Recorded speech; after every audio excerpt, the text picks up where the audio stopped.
Welcome to the Creative Endeavor Podcast. This is the podcast bringing you inspiring stories from creative professionals from around the world. It's real conversations with real artists. And I'm Andrew Tischler. How cool to have your company here in the studio once again. Welcome. Now, in this episode, I'm talking once again to the great Joe Paquet. Now, Joe's been on the podcast twice already, and I just love hanging out with this guy. Now, every time I talk to Joe, I come away with a new idea, a new perspective on life and art. Here, we really got into it in all kinds of areas, directions, and topics. And this is now at nearly 4 hours. I think by the time all said and done, it's at least 3.5 hours. This is now the longest podcast I've ever done. And trust me, it's worth every minute. So if you're up for a long session of creativity in the studio, you're slinging that paint, maybe you're slapping on that clay, or you're etching, or you're working away at the computer, whatever you're doing, I hope that this is going to inspire you as much as it inspired me getting a chance to talk with my friend, Joe Paquet, once again.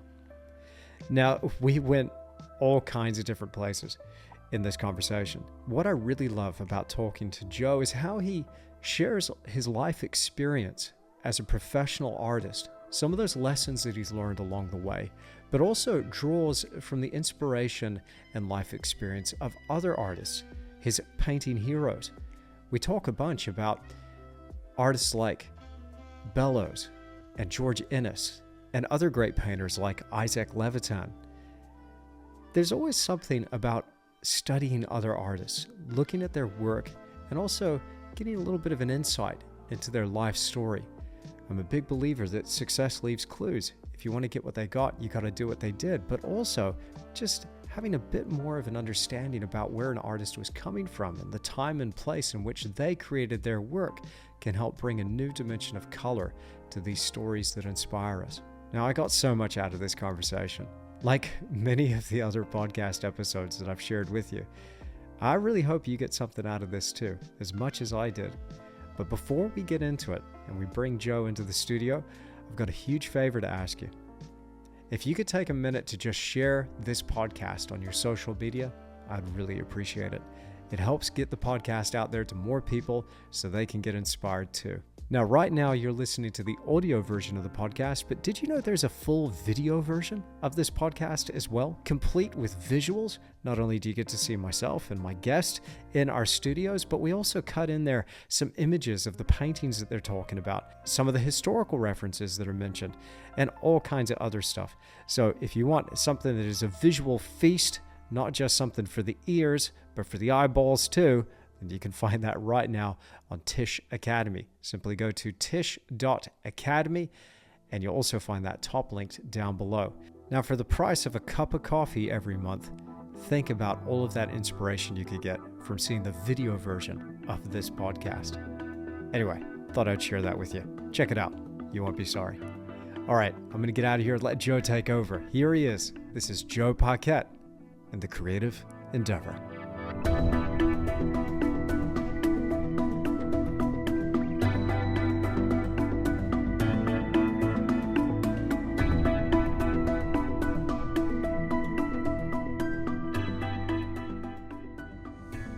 There's a whole bunch of stuff that I wanted to catch up with you about. And listen, Sure. you know, you're back by popular demand, I must say. You are one of the most requested guests and also one of the most commented on episodes that we've had, you know, from our first chat and then the second one. People are like, Wow, man, that's lovely. that conversation with Joe Paquet, that really hit the mark. You know, I just get these emails constantly, and still to this day, even though, like, I don't know when the last conversation was that we recorded. It was a fair while ago, but yeah, it's still out there and still people are vibing with it. Well, you know, it's been nice. I get notes even now still from people saying how much they've enjoyed it or that they've gotten a particular aspect from it. And I think that's all we can hope for, right? You try to put the good out there and talk about things that are uh, that are valid and the things that we all deal with, Yeah, trying to absolutely. put, so. And Yeah. so there's a few things. I mean, when we were talking just before over email, there were a few things that I did want to kind of talk to you about that I feel like we either glossed over. Maybe we could go into a bit more depth. I've got no particular set list for this podcast. I just really Oh, wanted to sure. connect again. But there was also something else. There was a couple of other things that I did want to talk to you about that I'm not sure how you feel talking about this, but one of them was, you know, that your experience in Italy recently, or your Oh, that last was trip. awful. Yeah, man. And because we were talking about That was that awful. privately, and I was just wondering if you wanted to kind of share about that, because I think there would be some really interesting tie-ins there for people that are kind of go through struggles and things when it relates to art, their art business. That was a profound one. You nearly bought the farm on that one, I understand. But Yeah, the yeah. I actually thought I was gonna die. I was that sick, you know. Dude, and the other thing I wanted to ask you But I about, finished the workshop. I know, you, that's insane. You hung in there pretty strong. I can't believe that. By the Yeah. way, shout out to Corinne. Corinne's going to be listening, and Yeah, yeah.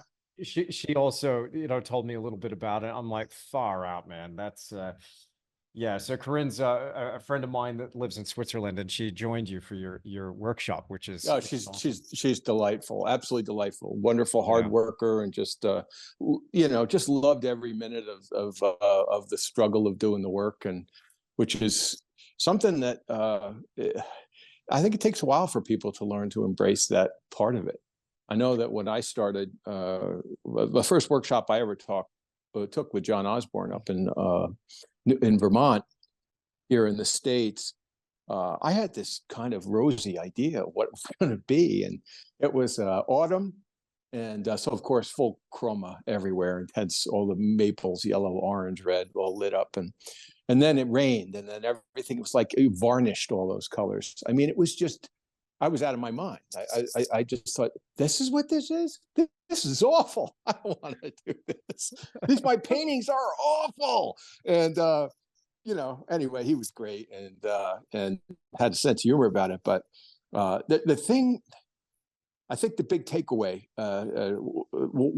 one offshoot of this conversation that I think is valuable, it was certainly valuable to me, and that's developing the ability for maintaining focus over a long period of time. And that to me has been something, it's just like lifting weights. It's just, you just do something every day, every day, every day. And because there's an elastic kind of to our awareness, and you can stretch the elastic of that awareness. You can stretch the elastic of your ability to focus. And believe me, I'm not patting myself on the back. Part of it was desperation. But in that workshop, I was in the hospital for 2 days. Yeah. Really got, like I said, I thought I bought the farm. But I had students from all over, including, Corinne. I had a wonderful woman who came all the way from New Zealand. Oh, And wow. I just thought, I have to get back to work here. And my long suffering wife was like, "What, are you insane? Stay in bed. Don't go anywhere." And I'm like, "No, I've got to get back to work. These people came here, and I did." As probably the old wrestler in me, that you just never say die.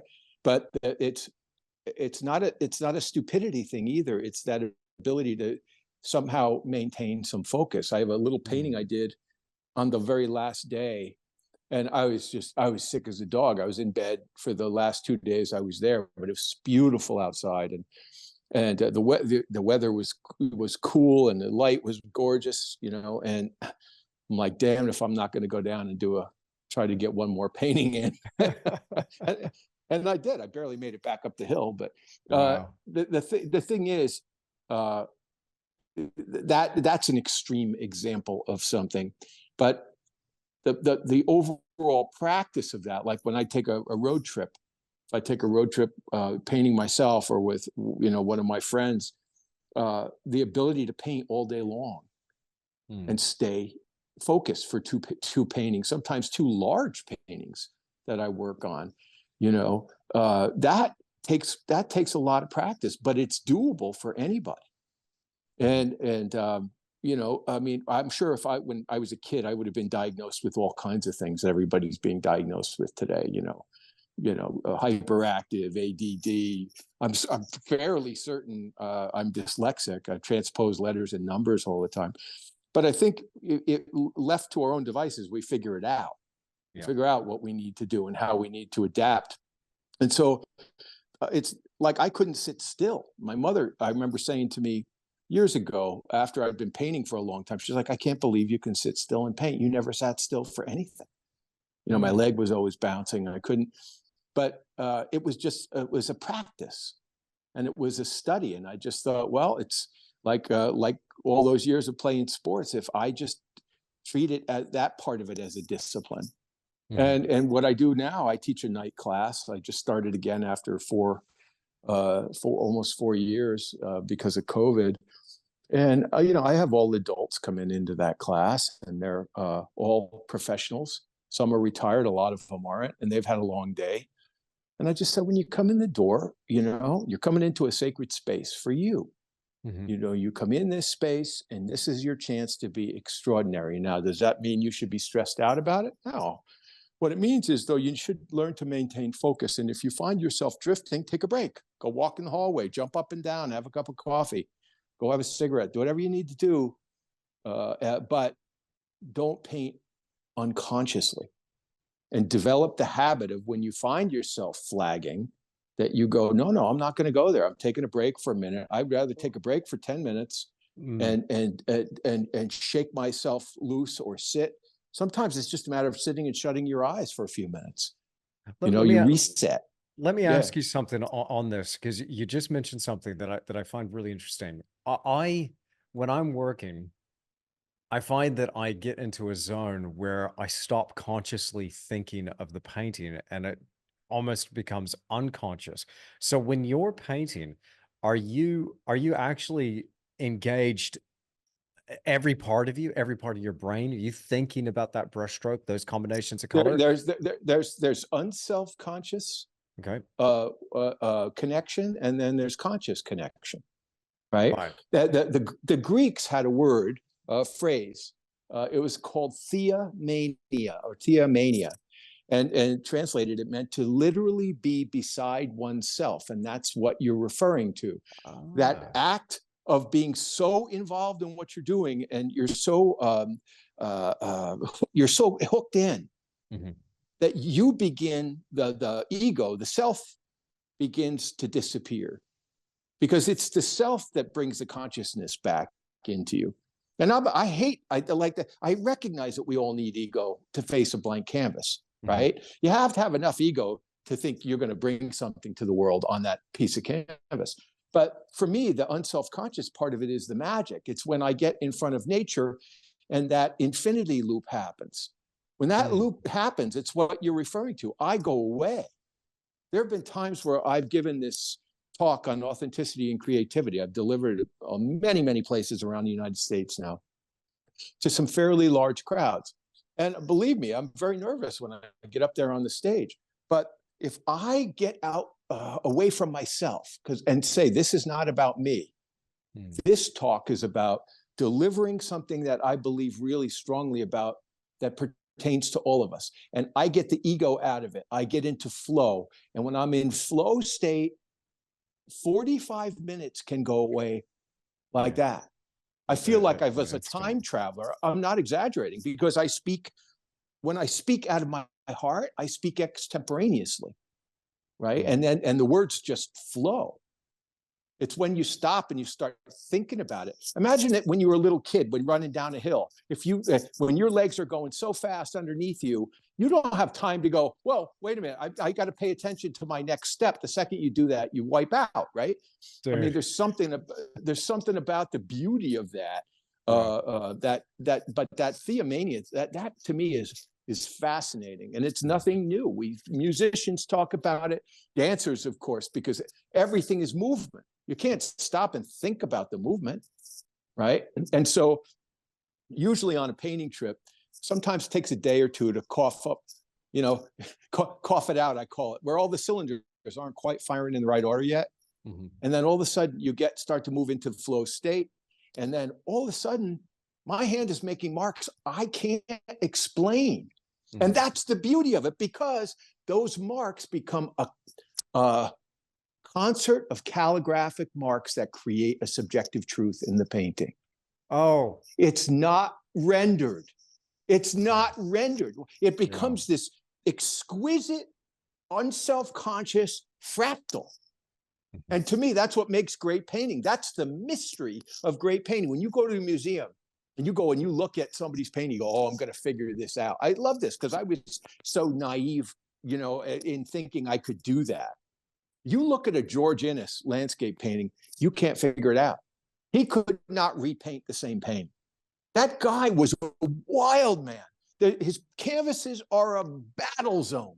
And that's what I like about it, where his desire to say something is so intense that the technique has to catch up. Mm-hmm. It's not technique forward. See what I mean? It's exactly. A different, completely different thing. That's, to me, that's magic. You can't plan everything. When you plan a painting, it's like planning a great party. Sometimes it works, but the best parties often happen spontaneously, mm-hmm. right? Mm-hmm. And when all of the situation, all of the factors are in alignment with each other, everything is working. And sometimes you can't consciously will. When I try to consciously will a painting into existence, I beat the shit out of it. And it's like I'm kneeling on its chest and it's saying, get off me, leave me alone. And I'm not helping anything. I'm just like trying to, and the running joke is, I might have said this to you in one of the other podcasts, but in my classes, sometimes with the students I know real well, who I can joke around with and have fun with, when they're trying to do that with a painting, I'll just look at my watch and I'll say, time of death, 7:15. It's okay. Let it go. Let him go. Let him go. She's gone. Yeah, that's exactly right. So, I think that combination of intuition and intellect, the servicing, in service of each other. Yeah. Right. And then I think we might have talked about this, but a good friend of mine, wonderful painter named Phil Sandusky, said, we were talking about this very thing, and he's an incredibly bright man. And he said to me, well, I think they're the same thing. I think intuition is only a highly more refined form of intellect. And I couldn't disagree with that. I said, that's lovely. Why not? Mm-hmm. But that idea of having both of those things going and because you have to have enough intellect to understand why something works, right? Yeah.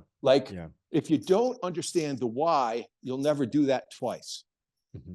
I have had many students over the years that were gifted intuitives, for observational color, this and that. But they, in terms of learning the palette that I was trying to teach them, they didn't really want to take the time to learn the why of things. And one of my students one day, who was, he could paint pretty well outside and his color was good. And he said, so what's wrong with this? I said, there's nothing wrong with it. It's just that some days you're going to be a genius and some days you're going to suck and you won't know the difference between the two. Yeah. What I realized is I'm painfully intuitive. Believe me, I can read a room. I wish I couldn't. I could feel collective energy, all that stuff. It sounds all hocusy pocusy, but it's real. No, it is. It's legit. In my experience. Mm-hmm. But when I had a chance to study with John Philip Osborne, what I realized was this palette, this prismatic palette, was so involved and it was so subtle.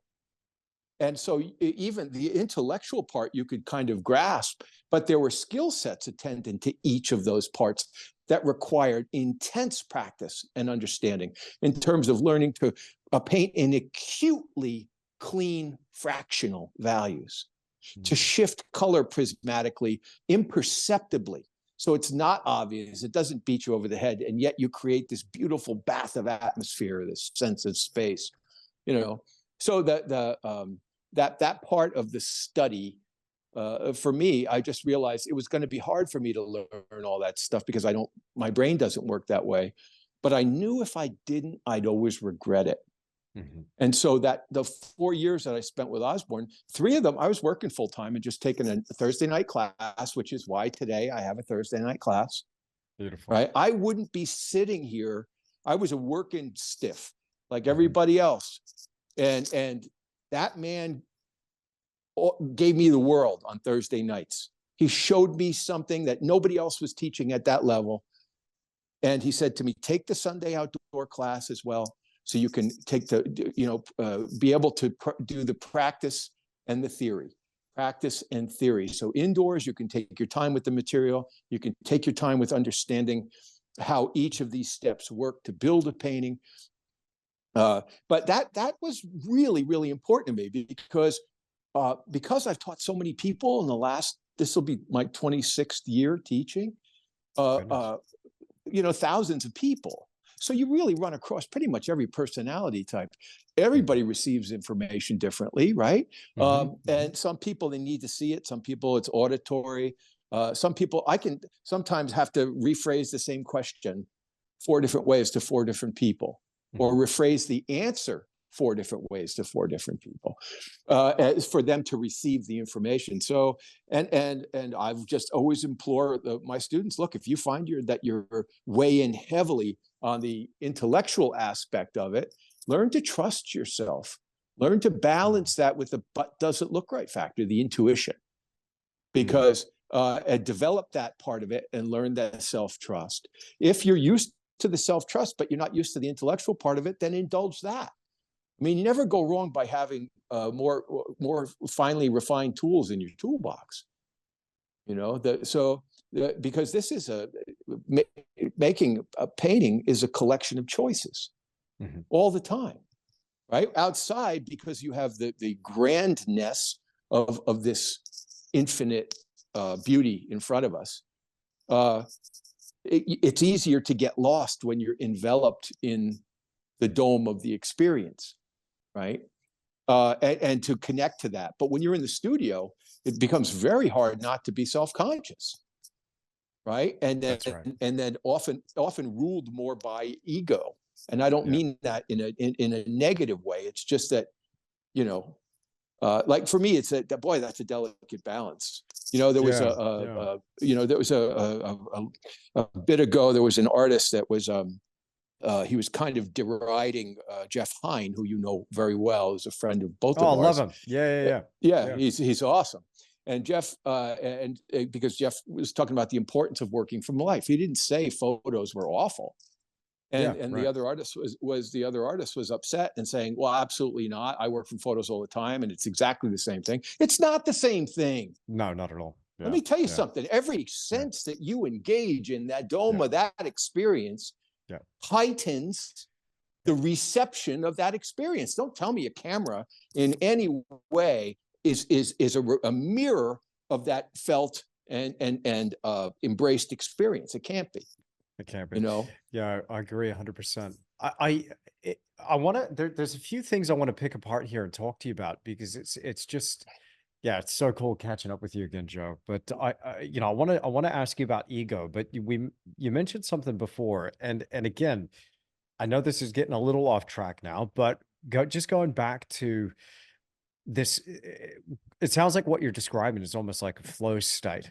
So getting into this intuitive process, I can't help but wonder, because anytime I have a niggle, let's say I've been lifting some weights, or I've gone for a run and I've got a sore knee because my meniscus is playing up or something, immediately it takes me out of state. So how do you, being on death's door, find the wherewithal to get up, grab your brushes, and get into that? Were you able to forget? I'm just wondering, like, were you able to forget about the pain that you were in to be able to? No, you know what? Well, it's funny. What takes over? I can't. What takes? I don't ever claim to be the brightest bulb on the tree, but man, I don't ever stop. And what I realized is I'm in this amazing place, you know, the Padul Art Center. The people that ran it, they were wonderful, saved my life. Bringing me to the hospital and all that kind of stuff. They were awesome, awesome people. But I'm sitting there and I'm in this village. I don't know if I'll ever be back. I hope to come back, right, Yeah. someday Yeah. to see it. But you don't know where life takes you. And That's I right. just think to myself, there's this beautiful day out there. And they put me on all these antibiotics, and if I just walk slowly, I'm not going to kill myself. Probably wasn't the smartest thing in the world, but the point was, I'm like, there was an alley down there that was really cool, and I really wanted to get an image of it, and I'm like, well, let me just see if I can do it, And even when I taught the last 3 days, I had to sit a lot, and I had high fever and all kinds of stuff, but it was. I just thought I'm just going to take that flow state does kick in. Like on my last day, I did a 3.5 hour group critique, What? and Wow. I collapsed after, but I did it, and I was thoughtful about it. I was in it. Look, there's a myriad of reasons why all of us shouldn't paint, right? You know, um, and it doesn't matter, there's all kinds of different reasons people say they can't paint, right? I'm a provider. I've got to work. I'm this, I'm that. I've got kids to take care of. I understand all of it, and I respect all of it. But in the end, I tell people that are struggling, the only reason I'm sitting here, even having this great conversation with my friend Andrew Tischler, is because somehow I just kept going. And it's not that when I was going, I was always doing great work or anything else. It's just that life gets in the way. And even when I was played sports, I might have shared this. Like I said, I was a super skinny kid who got into wrestling and football and track, and I was, oh man, I got manhandled. I got brutalized until I toughened myself up. And I just thought, man, if I could do that, maybe this thing that we get to do that's so beautiful, this is a discipline too. And that a lot of the time, the truth is, a lot of this, and I'm not even recommending this, but I'll tell you the truth. I've worked a lot when other people were playing. I've spent a lot of time working when people were enjoying themselves, to try to move things forward. Because when years ago, when I was with the Plein Air Painters of America, when I remember some of the members, really talented artists, saying, "Why are you teaching? You should just be painting full time." And I'm like, I got a family to support, and I'm blessed that I love the teaching. Right? I mean, it's not. I don't regret it. I don't hate it. I feel like when I'm there, it's a collaboration. That I'm not doing everybody a favor. But how do we make it great together? That kind of thing. Plus, you see that a lot of what I paint is industrial landscape and things like that. Nobody's asking for that. It's not the obvious pretty painting. So, we all have to figure out. And there's always a way to figure it out. And this is for all your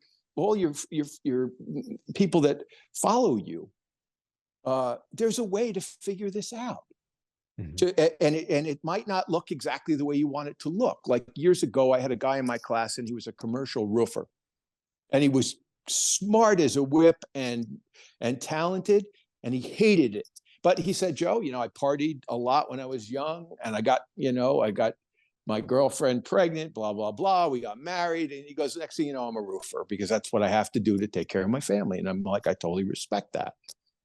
And he was in my class, and he'd be outside painting. There'd be a little smile on his face. He didn't even know it was there. Like, he was so happy. And I remember saying to him one time, "Jonathan," I said, "if you're working right now, you want to move into a maintenance job somewhere, maybe you can just buy 1 day a week. Talk to them, see if you can work 4 10-hour days so that you buy that 1 day." And he did. And then he had Friday and Saturday and Sunday, besides whatever time he spent with his family. And he did it. And now he's out in California somewhere, and he's painting, and he's happy as a clam. He's painting, he's making music, and he's getting by. Awesome. This is not, I don't, so there's not a, a magic, there's no magic bullet for this. And the worst thing I think that people do, and there are people that are in your position out there that are out there all over the internet coaching artists, giving really lousy advice about marketing and everything else. People like me. No, I said people doing what you do. You're also doing what you do. That's not directed at you ever. I'm just shrieking in my chair here, bro. Like, oh, far out here. Brother, I'm going to get blasted again. Never. I want people to know here. I do want people to know. Let me just share this with folks listening. Because there were a couple of times where you actually helped me out a bunch more than you know. And also, I want to shout out Thomas Fluharty as well. Thomas, hey, Tom, really, he, my goodness, he totally woke me up to a few things. And we might have spoken about this before, but I welcome the good telling off. I need a good shellacking now and again, where it's just well, like, no, hey, please listen, trust. That's never my intention. No, I know, but privately when we speak, it's like, sometimes it's like, hey, dude, I'm having an issue with this. And we had a great heart to heart. One thing I will share from that conversation, which came through, and I started to see this with my work, and to what you were saying as well about people giving bad advice, there's this pressure to constantly put stuff out. And so consequently that's pressure, what I want to talk about. Dude. And so you told me, you were like, straight up, here's something that I think you're going through. I think you're overexposed. And so I feel it. The thing about marketing is I understand all of that, but there's a simple purity to why we all begin doing this. Most people, there's certain people that are just driven by money, and and I understand that too. I mean, motivations are different for everybody. Sure. But like, to me, there's a difference between art and product. And this idea of having to produce, to produce content, to produce paintings, this and that, all of the sudden it's the tail wagging the dog. It's no longer just that simple joy of curiosity and discovery and organic timeline for learning. Now, I understand we've all been under deadlines. I worked in advertising. I understand deadlines, but this is different. And because I did this for so many years on the side while I was working in advertising, this was sacred to me, so that nobody could tell me how high to jump or when it came to the paintings. But what that allowed was years of quiet study, unfettered by being observed by others. Yeah. That's the issue. And now I've seen it. I've seen it with plenty of people. And like I said, there are some of these, people out there espousing, this is a great marketing trick, and you should try this, and you should do that. Guys, it's all bullshit. None of it means anything. Look, if this is from your soul or it's not. If it's not, then you're making a product. That's okay.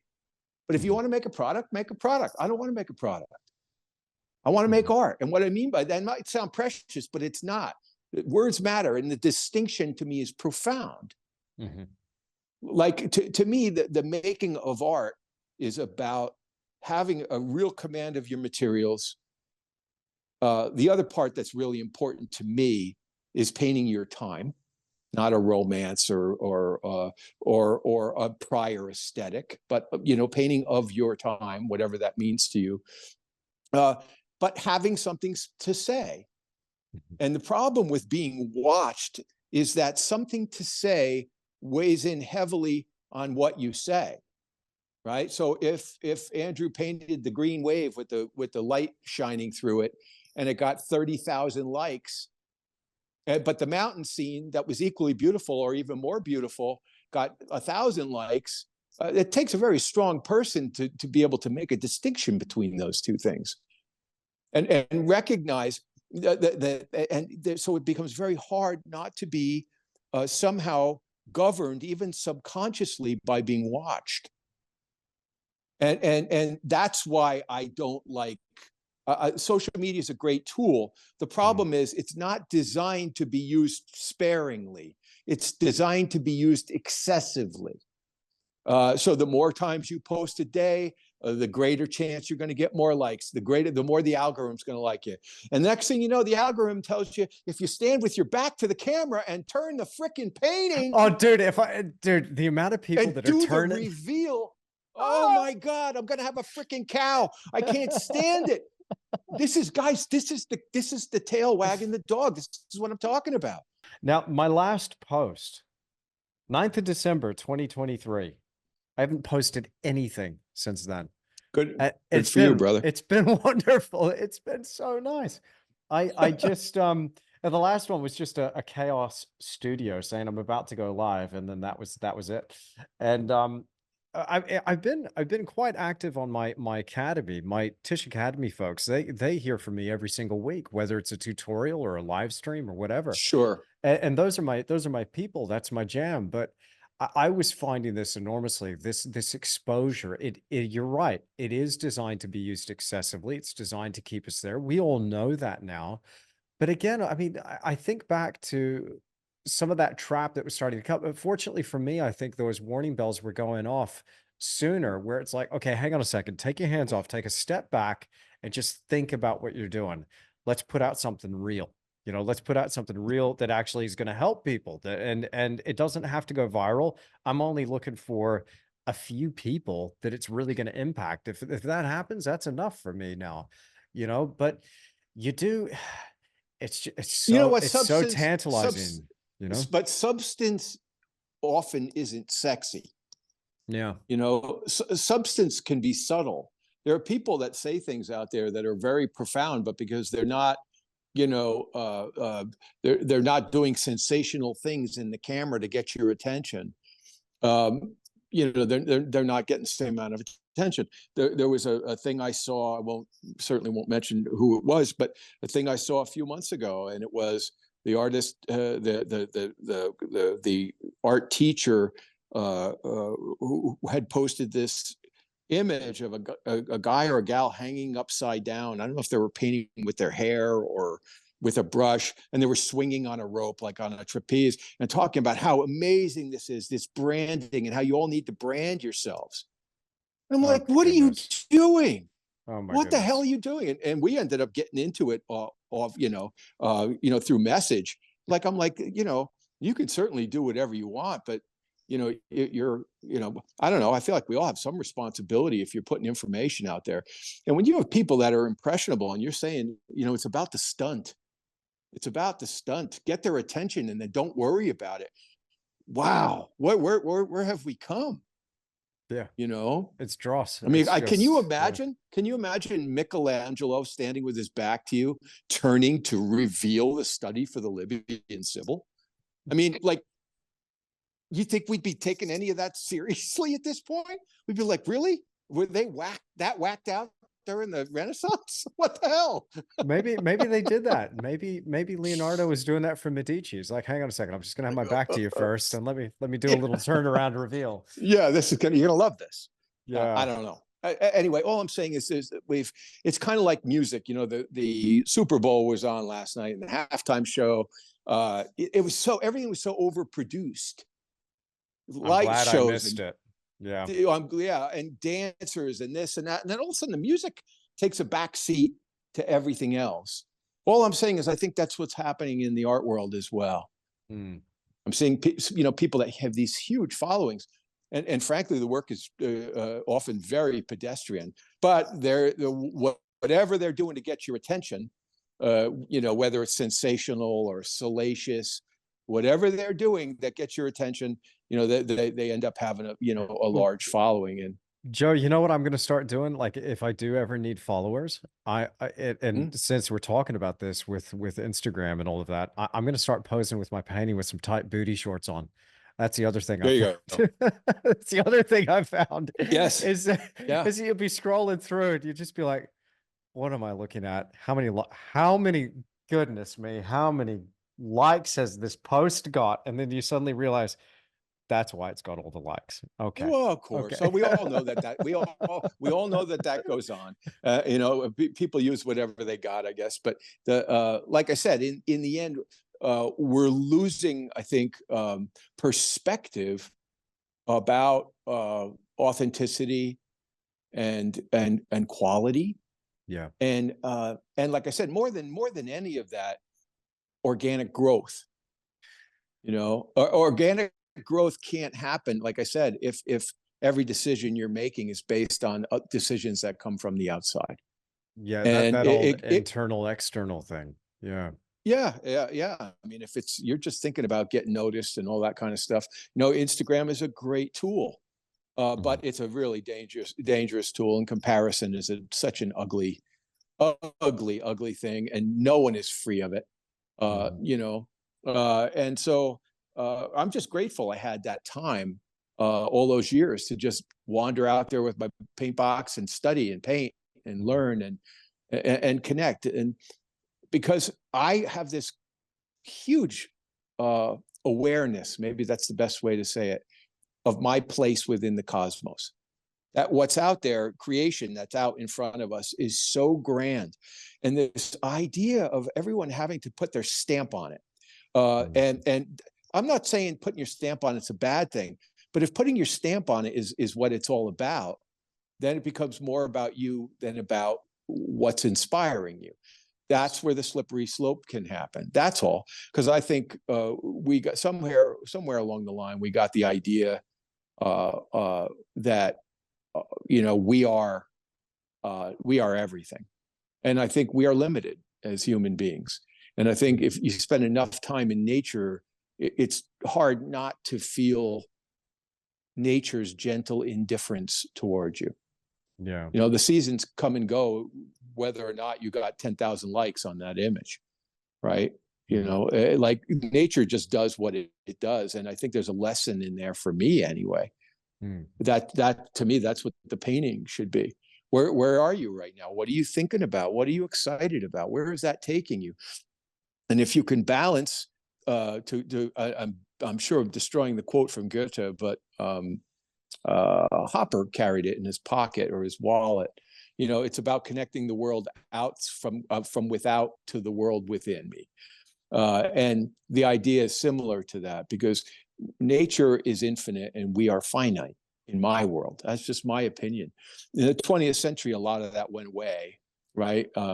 Pollock's famous phrase when he got into a big argument with Hans Hofmann, nature, I am nature, right? And, if the painting becomes all about you, repetition is bound to happen. And if you don't believe me, look at art history. It's all over the place. When people, when any artist becomes, I think, too full of themselves, the mannerism has a tendency to coalesce or congeal and become heavier in the work. So there's certainly an identifiable character to the brush strokes and all that kind of stuff. But often along with that comes a genericizing of things. Yeah. Right. There's a really great lesson in this. I don't know if we talked about it the last time. And I share it with my students in the class from time to time, with George Bellows, the American painter, who's I'm a huge fan of. But before the Armory show, which was in 1913 in New York, where they brought Marcel Duchamp and all the surrealists to New York.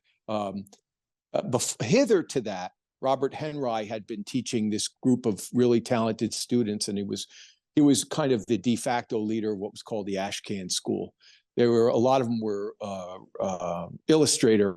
reporter illustrators that ended up painting fine art, but they were painting the grittier side of life, right? Not what a lot of the American Impressionists were doing. They weren't going to, the polo grounds and all that kind of stuff. They were painting the bars and this and that.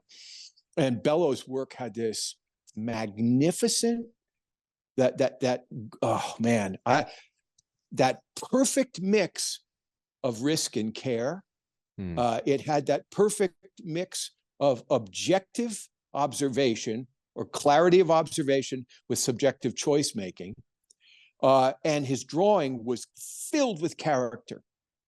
So if you look at a painting of his 42 kids swimming, and it's kids on a raft in the East River on a dock, Every kid is different. All their skin color is different. Their gestures are different.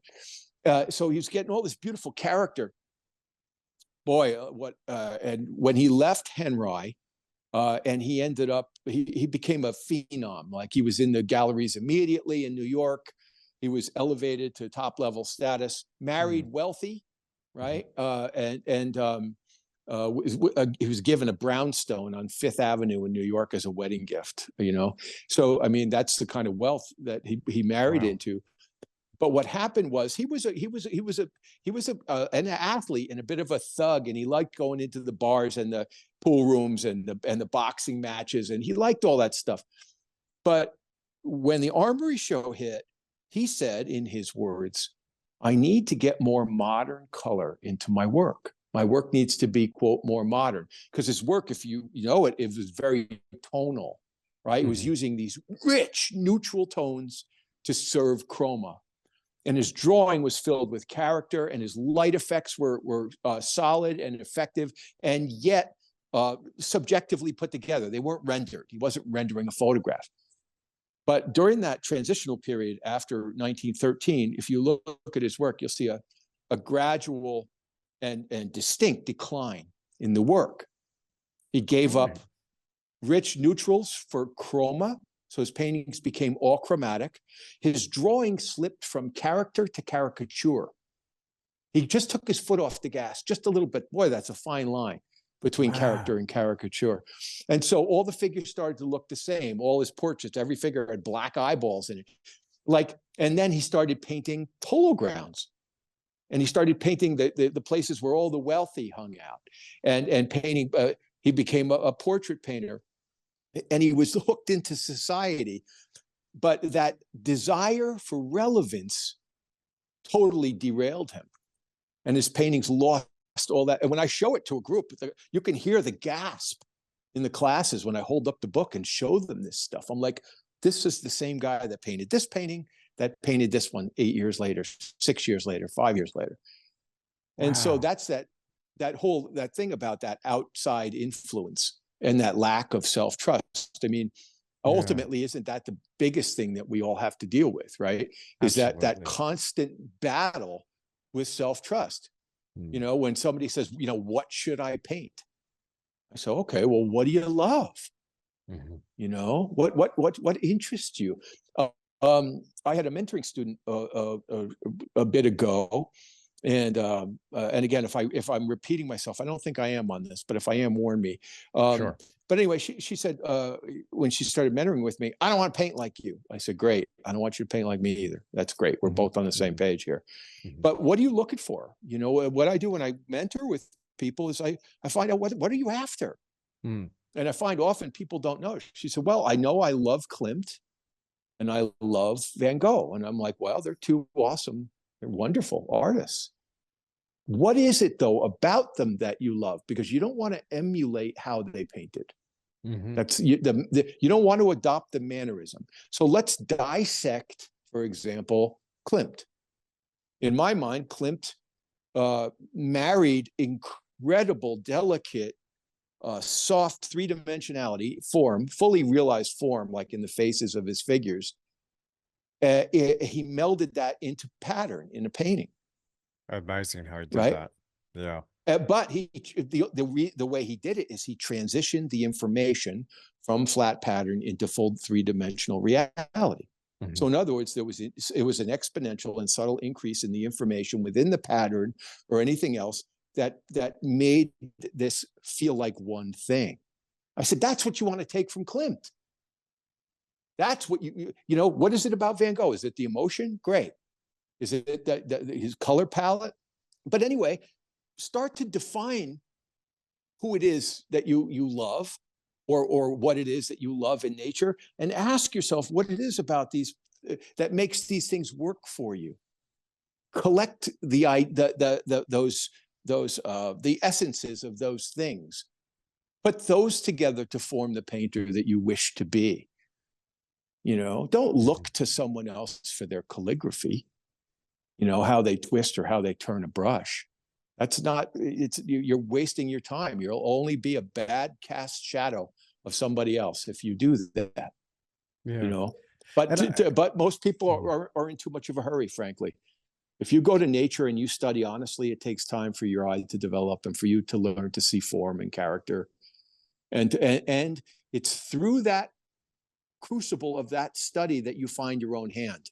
Mhm. But in many cases, people are just in too much of a hurry, you know, and they're like, well, if I just paint clouds the way Scott Christensen paints clouds, if I adopt that, you know, and it's fine. Scott Christensen, that's great. I have no problem with that. But you Mm. don't want to be aping that.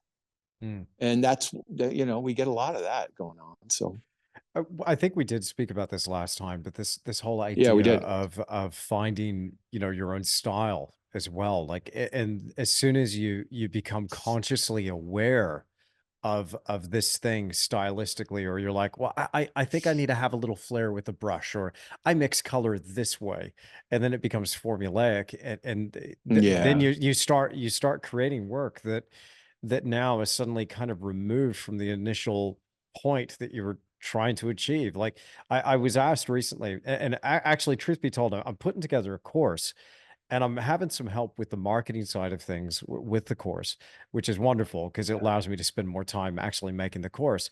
But he put in this outline, and he said, "Look, I've thrown together a mock outline.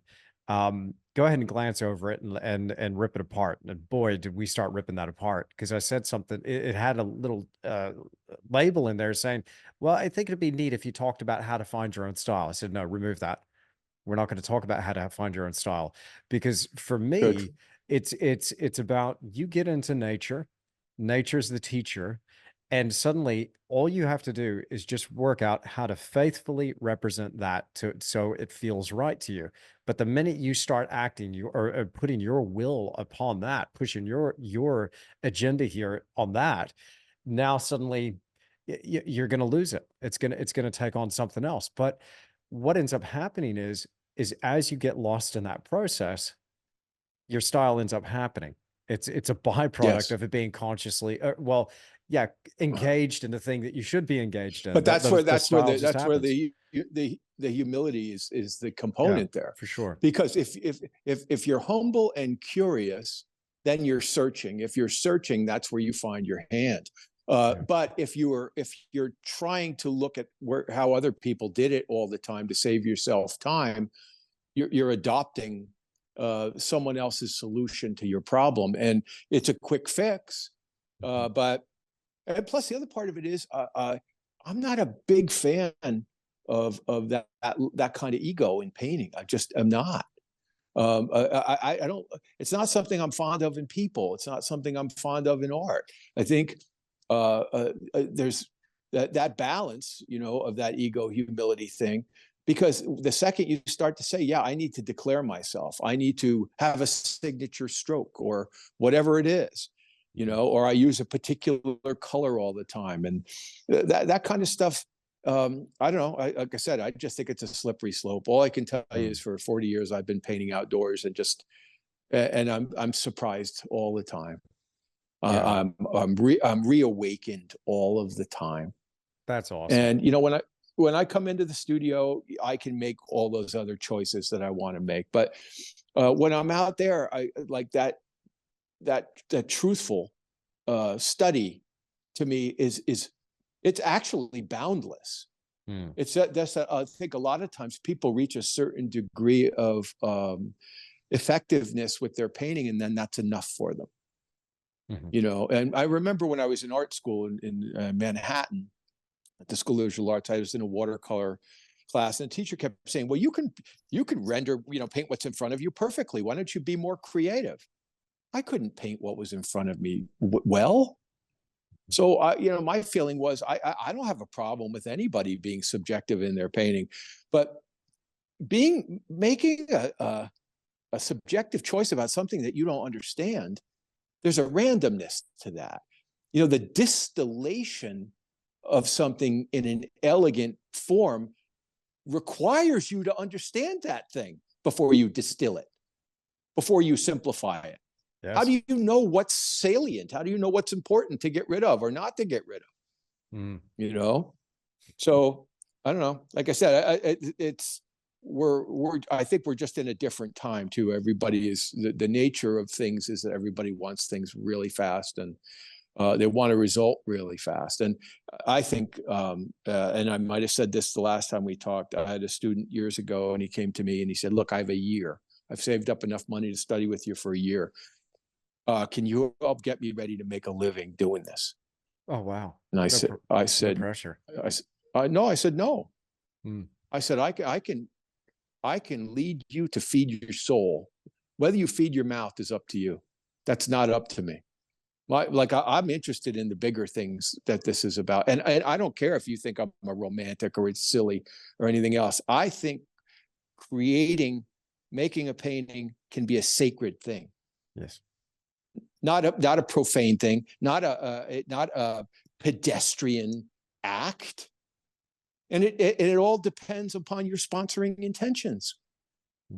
That it all comes down to that. And if your sponsoring intention is, oh man, I'll wait till I show them how I paint this copper. Oh my God, look at that shine, or whatever. I mean, I don't know. Like I said, that's why, the magic, when my kids were little, to talk to them about their day.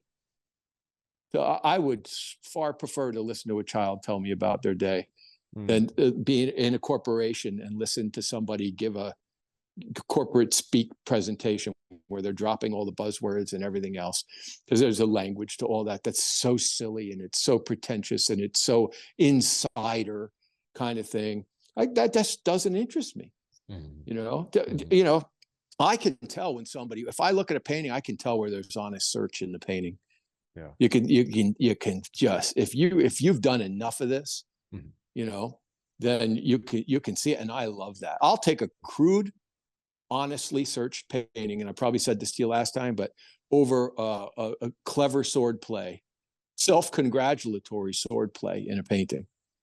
And again, forgive me if I'm repeating myself, but working in advertising, I worked with account executives, and they were usually very good-looking people that considered themselves to be sterling salespeople, and some of them were so cocky that they it's like, you got to be kidding me. You're not a ghost walking through the room. I can see you. I can telegraph all your moves. You're not, to me, a great painting is one where the moves aren't telegraphed, and that's one of the reasons I'm not a huge fan of, and it's nothing against this type of painting, of the overly simplified landscape, right? So huge diagonal for the cloud, huge, a shape for the land. There's nothing wrong with it, but it becomes a thing.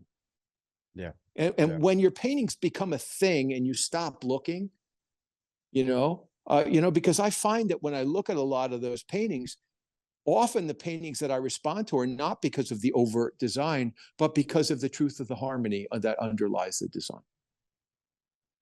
Yes. Because we all respond to truth. Yes.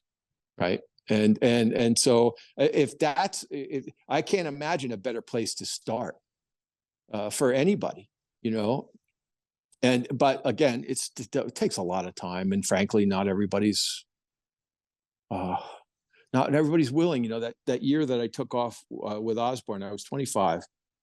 I had studied with him for 3 years, one night in the week and one weekend day. And when I was 25, I took a year off, and he mentored me. And he wasn't with me every minute of the day, but I ran a sketch group. We ran a drawing class, but I painted portrait and clothed figure every Wednesday and Thursday, painted outside. I was painting and drawing 7 days a week. And I was, really blissful about all of it. But I remember during that time, Osborne kept saying to me, don't use photography right now. Don't use it. Don't. He goes, when you go outside, take that painting as far as you can in that one session. Amazing. Every time. Awesome. And he said, you're one of the very few of my students that I pushed that hard. And you let me, and we talk every couple of weeks. I love the man. I wouldn't be here talking this way if it wasn't for him. Awesome. But years ago, I when I would, at the end of the semester, I'd take out this big stack of unstretched canvases and get a jug of wine for the class, and they would flip through these sketches that I painted during that year off, and they were large. We were working 12, 16, 16, 20. Um, and I remember the comment that was repeated often was, "Oh my God, why didn't you finish this? This is a really cool start." I said, "Because I didn't know enough to take it further." So rather than artificially render it into existence, the idea was to get better at the start. And the discipline of doing that, I'll be honest with you, was brutal. And that's why most people don't want to take the time. And I get it. But I did. And I'm really glad I did, because every time what happened is when you take that painting inside, you go, "Oh, what did I miss? What did I miss? What didn't I take far enough?" So the next time you go outside, you look for that thing. So in other words, instead of just rendering it, rendering the painting out and spending 5 days rendering this thing, you're actually deconstructing it, and you're clarifying it, and you're reorganizing it in a hierarchical fashion. And that is completely different from rendering. They're separate animal. Yeah. And so I'm really glad I did that. The man, he taught me to organize a picture. And it was funny because I again, if I repeat myself, forgive me, but I remember when I finished my training with him, I was a little annoyed. I just, not to him outwardly ever, because I hope I was always really respectful towards him. But I just thought, well, he didn't, show me how to finish a painting. He was teaching me how to start a painting. And that start becomes a finish. And that's what I realized last year when the last couple of years during COVID, when I worked on all these giant paintings outside. People go, "Well, how did you hold on to the effect?"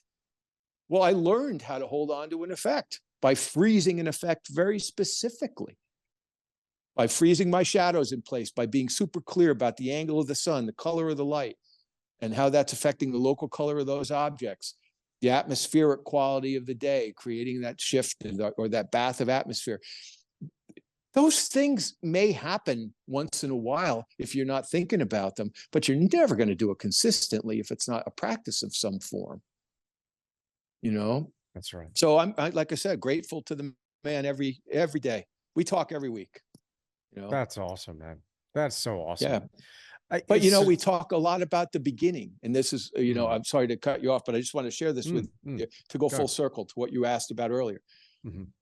Friday nights, I would leave work. I was a single guy, and I had, my time was on my own, and I would go to the deli, and I'd get a couple Taylor ham and cheese on a hard roll with mustard sandwiches and a couple sodas, and I'd bring it to the studio, and he and I would we'd be talking about this Rembrandt or this artist or that artist. We'd be getting ourselves all pumped up before the model got there, and most times it was just he and I with the model. And we were like, "What do you want to try today? Let's try lamplight." And oh man, the joy. And that's what we talk about. It's not that they were great paintings.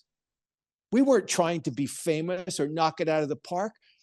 It was the abject joy of studying. And it's funny because, he's been painting, good God, for, I don't know, 50 years, 50 some years.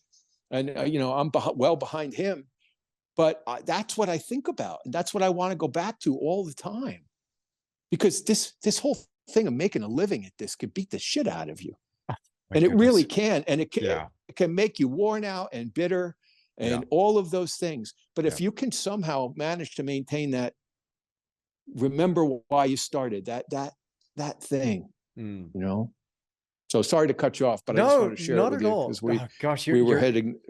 You're saying so much that I just, but I know now. I got to let you go, Joe. Once you get on these riffs, because it's phenomenal. You're just sharing so much, and I appreciate it. I know the people listening will appreciate this too.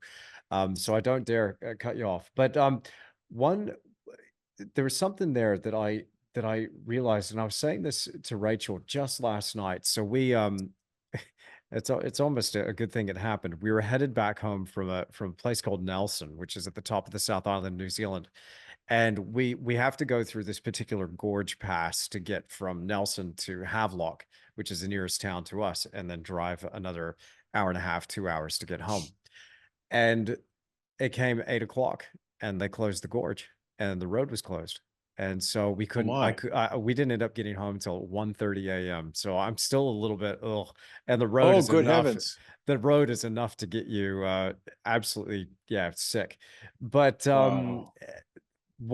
so we did this massive detour, and it ended up taking about 4 hours. And I said, well, we'll be able to stay up, but I said, You're gonna have to talk to me. We're gonna have to talk." Anyway, long story short, we started talking about YouTube and paintings and all this stuff. And I said to her, I said, you know what I want to do? I want to play. I actually just want to go back to playing, and I want to Yeah. get back in touch with these ideas that just are cool to me. Bro, Perfect. I gotta tell you this. This is cool. And I'm really curious to hear what you think of this artist as well. I don't think we've spoken about him, but he's come up for me recently in a big way, and I've been geeking out massively looking at huge resolution JPEGs of Albert Bierstadt paintings. And Hmm. I'd always look at these works and go, yeah, it's great. Good for Bierstadt, but I would never want to do anything like that. Until I got a commission. This is weird. I'm going on a tangent here, but bear with me. I got a commission from somebody to do, this painting, and because it's kind of a friend, and I let him go a little bit, and have plenty of wiggle room. He's like, you could pretty much paint anything, Tish, couldn't you? I was like, well, I'll give it a shot. He's like, well, he said, I want like a grand big landscape with mountains. I said, all right, now you're talking. He said, but can we put a waterfall in there? Can we have some dramatic light and clouds in there? I'm like, yeah, cool. Can I Uh-oh. have rolling hills and fields and foreground and stuff in there? And I'm like, yeah. And so he just started adding these things in. It's like taking your vanilla ice cream through that ice cream bar and getting this kind of sprinkle and that kind of sprinkle and this and a that No, and a you're, flake and lollies and all that. And I said, painting listen, Narnia. yeah, exactly. I said, you ever heard of Albert Bierstadt before? And he's like, who? And I said, let me show you something. So I pulled it up on my iPad, and he's like, I want that. That's exactly what I want. I'm like, oh, okay. So then I started thinking about it, like, how am I going to let this guy down gently and tell him that this isn't what I do? But suddenly it struck me. It's like, just give it a shot. And then as soon as I started thinking about it, I was like, oh my goodness, this is going to be so much fun. And then I started getting into the kind of the joy of the challenge and the task. And then I said to him, I said, by the way, this is not going to be a real place. I'm going to make it up. He's like, make it up. I'm like, I'm in. And so I started going, dude, I have already designed like nearly five so far. I'm going to be starting the sixth design. I told him I was only going to show up with three. I just like, oh, I could do this. It's something exploded within me. Anyway, something else came up. This is the little tangent. We were in an antique store. I was doing before I get to that. I know this is random, dude. This is so random. I I I was talking to my students on the academy during a live stream. We pulled up Albert Bierstadt's because I was sharing with them the design process for this painting. We're having a good time throwing these ideas at the wall, and we found out that Bierstadt's brother was into stereo photography. So you'd get these little devices, you hold it up to your eyes, and you'd be able to look at the two photographs, and you'd see it in 3D. The Yeah. very next day, I'm in an antique store in Nelson, right? So this And is you one of found the one. dude, I found one from 19th century, a genuine stereo scope thing Yeah. with the Stereoscopic. Yeah. with the original cards that fit in there. So I was looking at this thing, putting the cards in the stereoscopic viewer, and it was like some guy in his garden, and there was a little girl with a cow and a sheep, and then there was a seascape, and then a flock of seagulls. And I was like, just going, dude, this is Viewmaster before Viewmasters. This is insane. And so I bought it, and I bought like a big stack of cards. And I was saying to Rach, again, full circle. I know it's a random Shaggy Dog story, but I was saying to Rach last night, do you know what I really want to do? And this is why I'm expecting to get fussed at a little bit here. But I just saw I was like, man, I want to do that. That would be so cool. I was thinking, far out. There's some references. Those cards are now going to be public domain because of how old they are. And I was looking Sure. at If that they're going, over 100 years old. I Yeah. was like, dude, I want to paint that guy in his garden. I've got like a black and white photo. I can see him in 3D in black and white from the 1800s. Here he is. I'm like, it's random, but I'm also doing these Bierstadt knockoffs as well. But this is the Wow. thing. All right. Suffice to say, you know, again, taking your point, for me now, it's about play, and it's about getting in touch with that heart connection. And if that idea comes up where it's like, that's so cool, I just gotta, I don't care about the views. I don't care about the likes. But what I do care about is I do care about telling a story. I want to be able to take Mhm. somebody by the hand and show them like, here's how I came up with Yeah. this off the wall idea. And this is what I'm really loving. But so anyway, that's just the mode that I'm in at the moment. Well, good. Like I said, I think we all have to, if you can't find some of that, this is, yeah, it might as well be changing oil, a Jiffy Lube. I mean, it's the same kind of thing. There are plenty of artists who paint in a manner, they're just getting a job done. And like I said, if you're okay with that, you like doing assembly line work, then go ahead. It doesn't interest me. That's why I rarely repeat a painting. I'll Yeah. paint in the same location, but I'll rarely. I'm always trying something different that's going to stretch me a little bit. Hmm. And yeah, frankly, I don't care to be predictable. I Right. don't need to be the painter of this or the painter of that. I'm fine with not being easily put into a file folder. What do you think of what do you think of Bierstadt though? Like personally, how do you feel about his Well, work? I think I've seen a lot of his work in New York. Hmm. Bierstadt and Church, Hmm. both Frederick Church.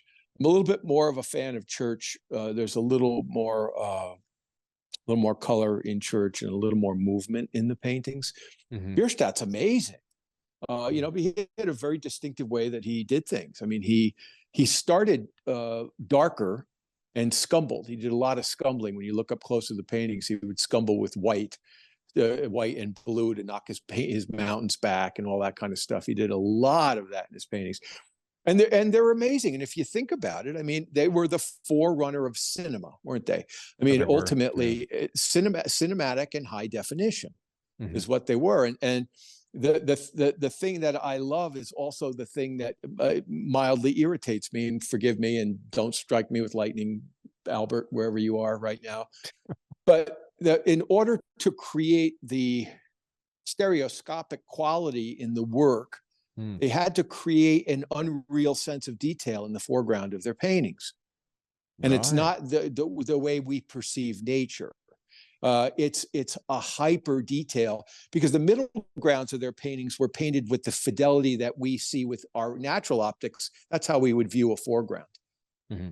And so if you look at Church or Cole or Bierstadt, the in the Andes, his painting in the Andes, you look at, there's like, you could see, tropical birds in the trees. I mean, Oh yeah. nothing that you would ever, not that, but it was necessary to create, the French called it the repoussoir, right? To Hmm. repulse or Hmm. push back, to bring the darks to the foreground and exponentially increase the information. And so there's a falsity to it that, despite its grand cinematic nature, which I love going to a movie, and but it has always rankled me, the lack of natural optics in it. Hmm. And that's just me. I'm a pill about this stuff. I know that because I've been studying, painting optically for a long time. How we actually perceive optically, and there's a whole Okay. school. Yeah. Sorry. Let me jump in there because there's something there about. Okay, so this was a point that came up, and I was talking to my students about this, and I'd love to hear what you think. So this was something that I was talking about with my students. So there was a point in time around 1840 where the daguerreotype hit the scene, and people started using photographic reference. Prior to that, they were composing in their studios. So Bierstadt, Church, Moran, a few of these guys, they're right on the cusp. So earlier in their career and when they're studying, they wouldn't have been exposed to photography, but later in their career, they would have been. They were, for But sure, without question. Yeah. yeah, yeah.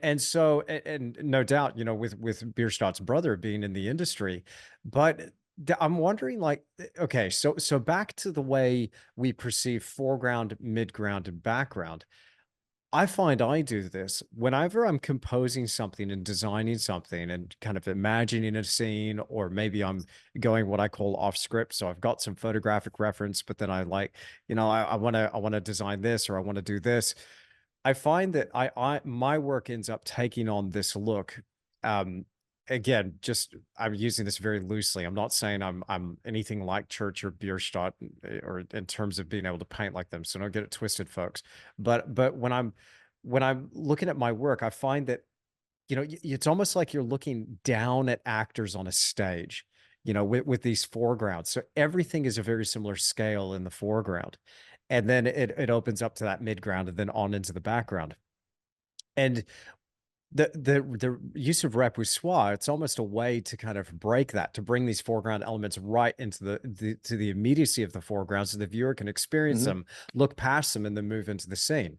But I'm thinking, like, was there something, I don't know, have you ever come across this or thought about this, but was there something with the introduction of photography and also painting plein air? Did that have an effect? Because painting plein air wasn't made popular until a little bit later as well. So did that Well, change the actually, way? but there's oh man, it's too bad you're not in the States. We'd take a trip to New York. We'd go to the Metropolitan Museum of Art. They have two rooms in the Met now that have early plein air painting, Awesome. all the way back to the 1700s. Dude. Yes. Okay. Okay. All right. Corot's teacher Mhm. was a gentleman named Etna Michelin. Michelin was painting in the late 1700s outdoors. Wow. But the thing is, it just depends on the aesthetic, I guess, that you're after, right? Like, to me, it's a thrill to try to paint with natural optics and not cinematic or photographic optics. There's Mhm. a whole a cult out there of painting right now that's cinematic and high definition. You see people Mhm. working on these giant paintings with these little tiny brushes, and they render every portion of the painting with the same level of fidelity. And it's, there's some Western paintings out there that every painting the artist does looks like a closing scene from a John Ford Western. Everything is super dramatic, last light, giant thundering clouds and all, but it's always like every little detail. You can see the pattern on people's shirts and things. And while I appreciate the skill involved with that, I find it optically tedious.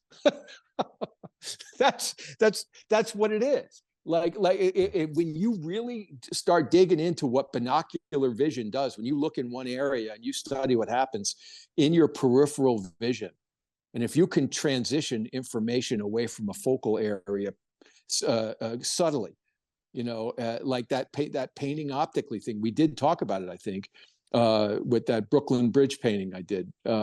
Yeah. Brooklyn with Barrel. Yeah. I mean, that to me is fascinating. And the other thing about painting optically is it requires more of the artist. You're not just rendering your way through a problem. Mhm. You're not just copying something till it's done. What you're doing is you're developing a painting en masse in total, deciding what areas you're going to develop more, which areas you're going to suppress, and why. For the impact of the painting, for flow of light, or the movement of the eye. To me, that's very exciting to have those options as a painter. There are wonderfully talented people out there that can render the death out of an image, and it looks very impressive. But to me, like I said, cinematic, high definition, all that kind of stuff, it can have great skill, but often lacks when you dissolve things, where you don't realize everything, where you make decisions about edit and selection to heighten the visual experience. You can heighten the visual experience by rendering the death out of something, like I said, and making it high contrast, high definition, high chroma, which gives it that cinematic look, like you're in the movie theater, Mhm. right? Or you got a 54-inch screen at home.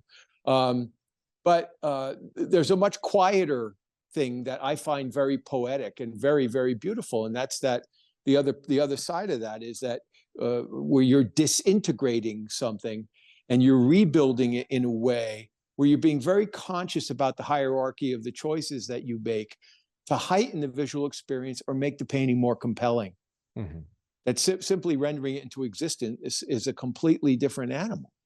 It's a Mhm. completely different type of painting. So yeah, and I think, you know, you talk about photography and painting. There was a gentleman I saw who did a book on painting here, and I remember going to one of his talks at the Atelier, one of the studio schools in town here. And he collected a lot of the late 19th century realists that were working with photography. And there was a question and answer at the end. And I said, is it possible, I won't mention the name, sir, that the very act of incorporating the more photographic image is the very thing that hastened the movement to modernism, which I think was a really fair question and a really clear one. Because when you start to move towards a photograph, there's only so far you can go. There's no place to go. So modernism was birthed when they got in that cul-de-sac. You know, people were like, well, if that's the end of it, then we got to, you know, it's time for something else. We got to erase the board and start all over again and start simplifying things. And he said, no, absolutely not. And, you know, I think my question was a fair one. And I think it was an apt one. And I think it has, because in the end, photography will only take you so far.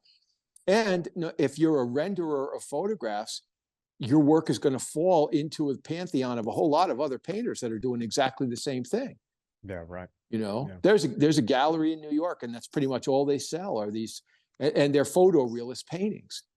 And to me, they show great skill and great effort, but they leave me very cold.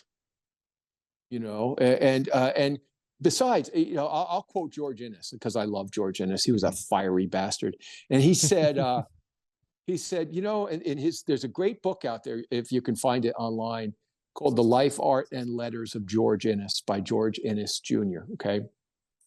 And I read this quote 30 some years ago when I was a student, and I was in the library at the old Salmagundi Club in New York, and I was reading this book. And he said, there's a painting in New York in a bar. It's of a barn door, and its hinges are so real, you'd almost believe, you know, you could see the rust and everything else. But the very fact that it's a painting tells you it's a lie. So why bother? What's the idea of trying to fool the eye? You're making a painting. That was his assertion. And I'm in that, I follow him on that. You're making a painting. And besides, the more subjective choices you make in the painting, the more singular that painting will be, and the more it will be yours and not a rendering of something. But that subjective choice making that's a big practice. You know, learning to, like I said, distill information, to understand from a design standpoint, you know, how to move the eye through a painting, whether it's at the very early stages of the painting and the linear aspect of it, you know, through the shadow patterns of the painting, to the color, to the hierarchy within the flow of light, the hierarchy within your lights. Like there's so much that we have available to us that is outside of that other way of doing things that I find terribly exciting. And again, they'll eventually lead you down a path that is distinctly your own anyway, the more of it you do. As you were saying that, I just pulled up online George Inness's painting, Evening at Medfield. Yeah, I know the painting. Yeah. And so, and speaking of just hierarchy of values within the painting, and just the simplicity of this work as well. It's so beautiful. All right, so let's talk about that. Let's do it. Look up on your computer there, Autumn Oaks. Can you find it? Autumn Oaks. Let's have a look.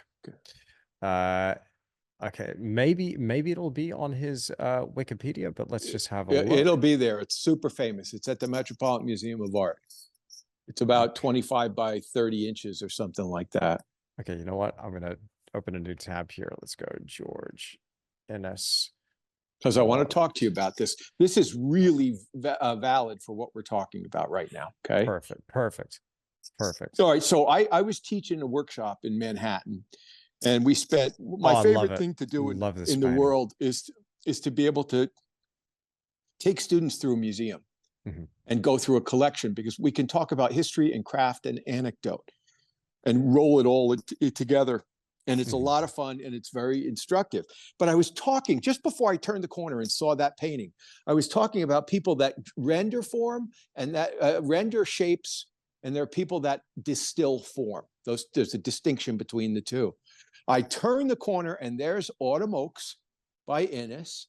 Mm-hmm. And the oak trees, they're all slightly different local color, but they're like basketballs that you could put your arm around. They're so round. And right next to it was a Thomas Moran painting. I can't remember the name of it, of a waterfall, a vertical painting, where every rock shape, Andrew, was drawn perfectly, but the painting was flat as a pancake.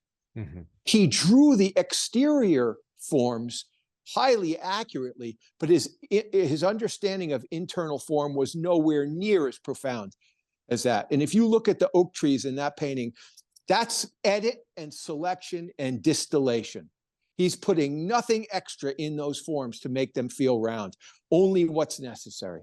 That's a person who has studied form and studied form and studied form. That's completely different from rendering. Mm-hmm. If you look at that. Yeah, I've got it here in the video version. Yeah. I'll just mention the video version of the podcast, folks. If you're listening, we're going to be cutting in images of all the paintings that we've been talking about, from George Bellows to Innis here. So even Bierstadt and Moran, we're even going to put those in too. So if you want a visual feast, make sure you're watching the video version, which is available on Tisch Academy. Anyway, Joe, carry on. Yeah. Anyway, point being that that illustrates what I'm referring to. Mm-hmm. That is a different type of aesthetic. That's when you distill form. Like when I teach people how to do an underpainting, in the beginning they put in every dark that they see, but the darks aren't serving the form. They're copying darks, but they're not thinking about the larger volume that those darks are serving. Right, that there's an underlying structure that everything is subordinate to. So it's a skill to learn how to do what he's doing in those paintings. That's very different from just modeling a form and like I said, rendering it into existence. Mm-hmm. There's think about I probably shared the quote with you last time, but I'll share it again. If I did, forgive me. If I haven't, then you'll appreciate it. One of the best critiques I ever got from John Osborne. And it was a bit of a smack in the face at the same time, and a really healthy one. Mm-hmm. We were painting alone together in the big studio at the Ridgewood Art Institute. It was usually had other students in there. So it was maybe a Sunday or something. And during that year, and I was working on this painting, and I was so excited about it. It was the best thing I'd ever done in his class. And he really liked it. And he was, and he wasn't big. He didn't throw compliments around, but he was sitting on the couch, this old ratty couch, drinking his coffee. And there's cast shadows going across this old gravel road in between all these little pine trees. It was an old nursery that had kind of grown up, and there was a barn in the back. And I added a horse and figure walking down the road. But in the cast shadows going across the road, I started painting like, little rock forms and stuff like that. Oh man, I was having time of my life. He let me go. And I painted. Finally, I sit down, that when you're feeling all happy with yourself, which doesn't happen all the time. And I'm feeling all satisfied. And I sit down and I grab my cup of coffee and I look over at him, and he looks at me and he goes, "Well, that didn't help one damn bit." And I said, "What?" I said, "You let me do that." He said, "Joe, it didn't hurt it, but it didn't help it. They are equally worthless." Wow, what a great lesson.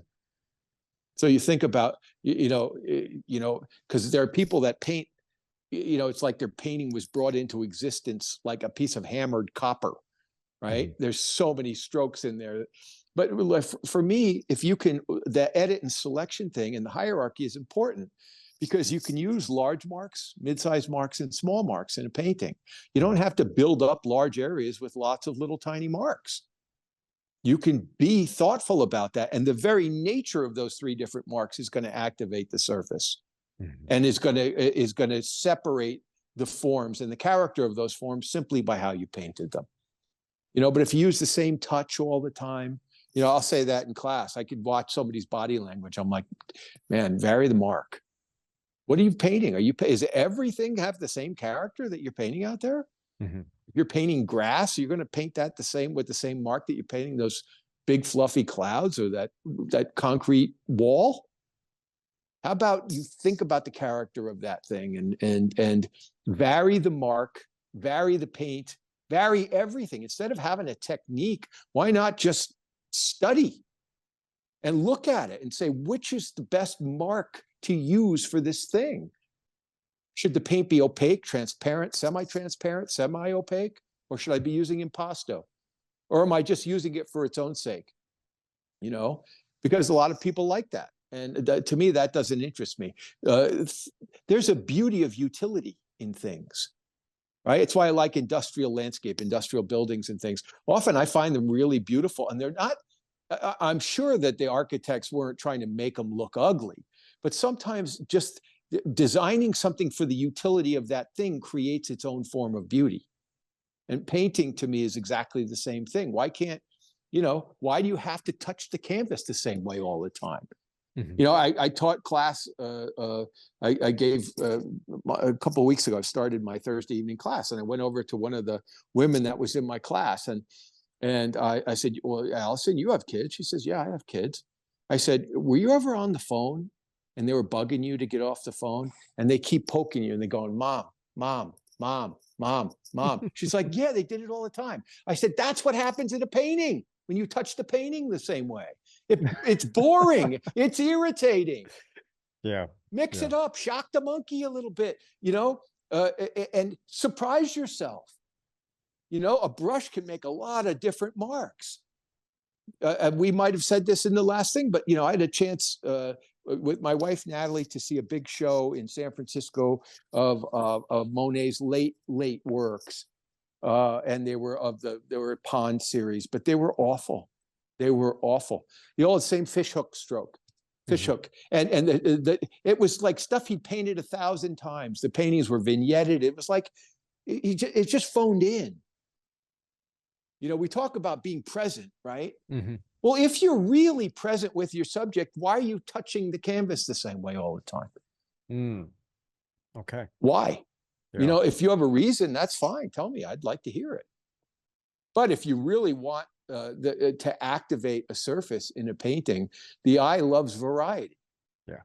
Right? Yeah. So it's a variety of shape, variety of scale, variety of color, variety of value, variety of surface texture in the painting itself.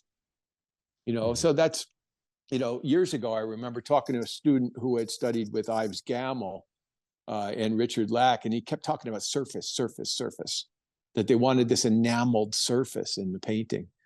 And that was a big thing for this particular artist. And I just, as beautiful as the drawing might have been in the painting or everything else, the very fact that everything was opaque and enameled, it loses something. Opacity is activated by transparency, right? And like anything else, it's the proximity of opposites that create the greatest excitement.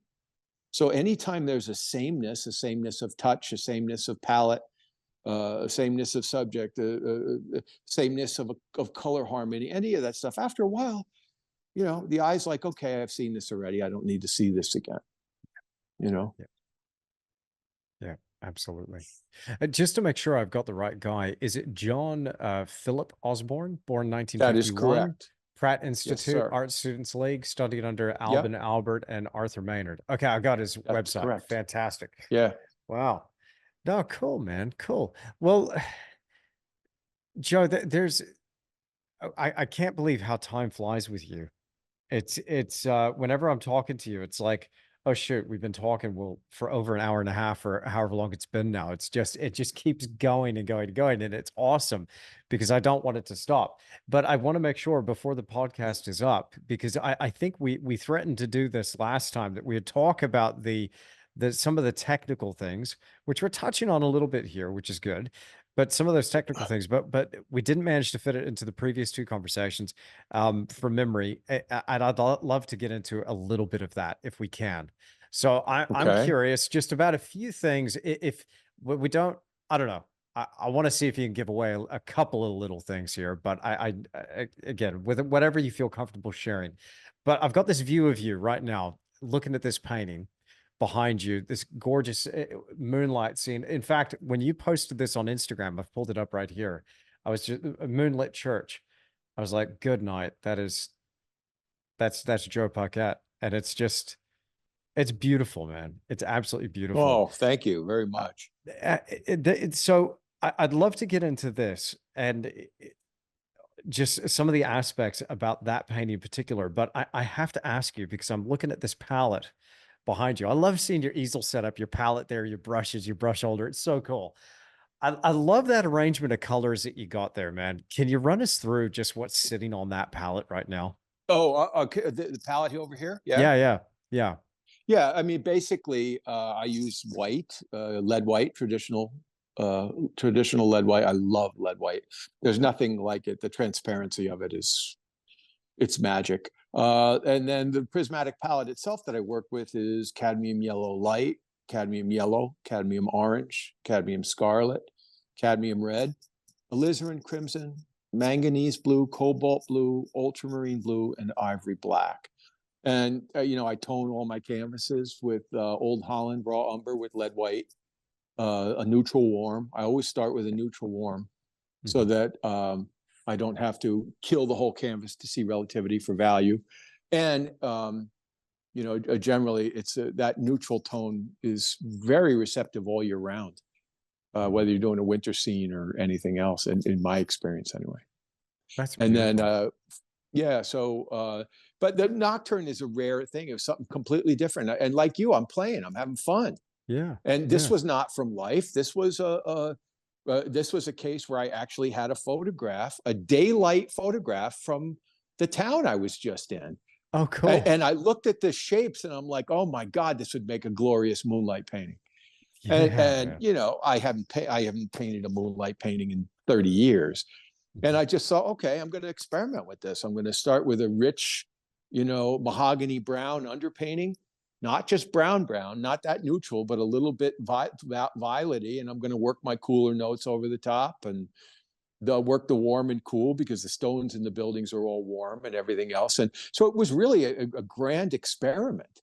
And I had a really good time doing it. It kicked my butt, I can tell you, because it was new ground. But this is what I was sharing with you earlier. I try different stuff all the time, Mm. you know, and because if you're doing a nocturne, some people start with cool undertones and work warm over the top. Some people do the opposite. So it was really just an experiment to see if I could get what I thought I saw in my mind's eye, because I loved the abstract shapes in the painting. I thought it was just so beautiful and mysterious, and I wanted the warmth, particularly in the big shadows. You can't see it in reproduction, but in the original, you see it very clearly. You see the warmth striking through the cooler notes, and it just adds that sense of there's a luscious kind of mystery to that combination, at least for me. It's beautiful. I mean, again, it's frustrating because I'm looking at it here on Zoom, which is a little bit pixelated, but here on Instagram, it's a tiny little phone-sized image. But when I pinch and zoom in, I can see some of that warm reverberating out of that shadow and the richness of some of those blues that you've got in that shadow too. The way it reacts with the brighter green on that door is pretty nice. But one thing I appreciate about your work, tell me how you approach edges, because you seem to have this way of balancing out a sharpness and softness. And I like what you said earlier about having I can't forget how you worded that, but having like these little opposites within a painting.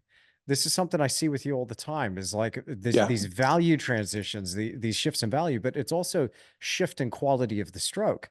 If something's got Yes. very clearly and sharply defined versus something else Yeah, that's and a that was bit, really yeah. fun because that was very conscious. If you look at the top edge of the big shadow on the right, it's fuzzy. If Yeah. you on purpose, Hmm. and it's the same thing. It's crisp where it runs across the door jamb, and it softens again as it rolls over the stones. Outside of the door on the flat plane.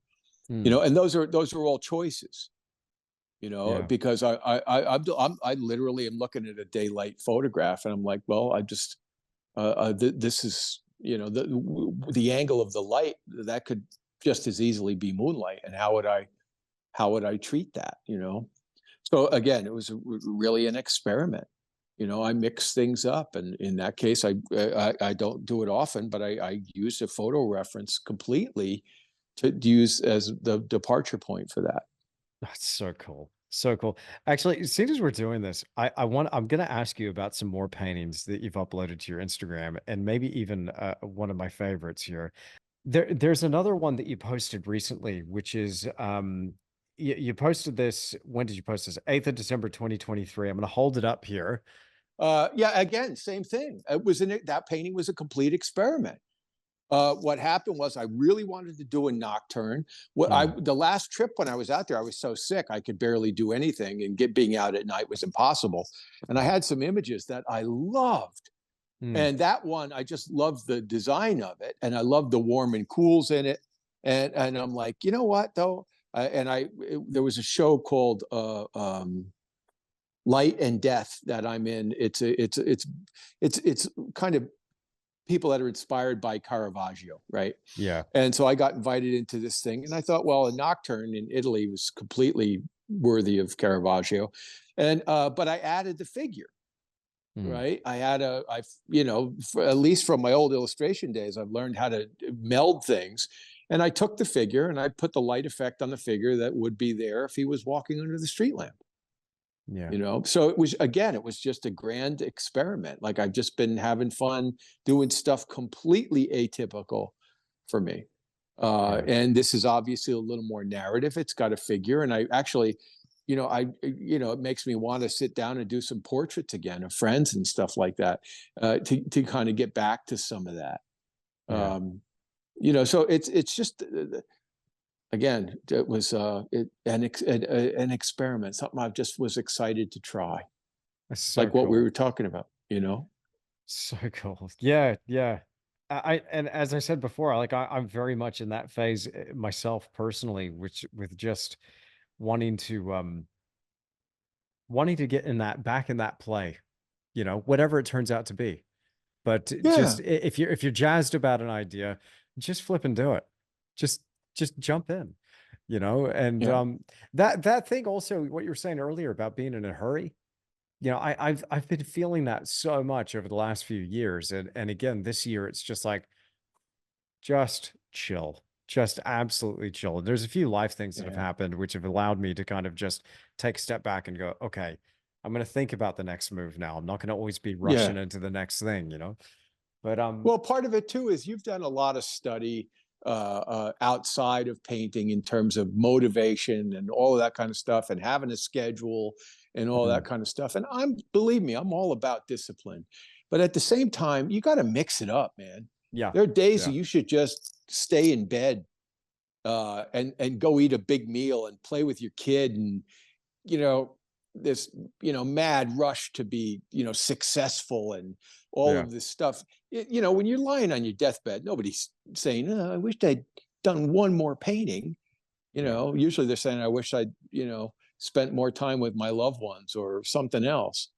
yeah. So one of the gifts of getting older for me is just starting to take more time, and not just with the paintings, but even with the germination of a painting, to just go walk if I'm outside. I mean, like I said, these last two paintings are an anomaly for me. Almost everything you see on my website was done from life. I've been working from life for years.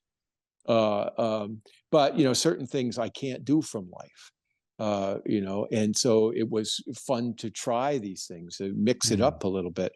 mm, And but even when I was doing my large paintings, I think I shared with you, I would walk for days. I'd have my sketchbook and my little thermos of coffee, and I'd walk, which I love doing, outside, and I'd do these little drawings, and I would in line only. And if I loved how I broke up that space with line, if I thought the distribution of those forms and the way the eye moved was liquid and beautiful, and the forms played beautifully off of each other, I'm like, wow, I got something here. There's a real mm, foundation. mm. And then, once I could marry that to a shadow pattern that was rhythmic and connected and hierarchical as well, that's, the idea of implied movement is really important to me in a painting, Mm. because paintings are inherently static. And so, because I taught figure drawing for years and everything was all short poses, learning to capture the rhythm of a pose, and because a human being is a living thing, it's animate, right? And to treat it like a gourd in a still life is most unfortunate. So I've taken that thinking, or at least the understanding from years of doing figure drawing, and carried that over to the painting when I'm working from life or in the studio outside. I'm constantly, everything is rhythmic and connected and hierarchical. I'm constantly letting my hand flow from one form to the next. And if you look in my paintings, if you look for it, you'll find it. And it takes it away from, like I said, the potential nature of just being really static.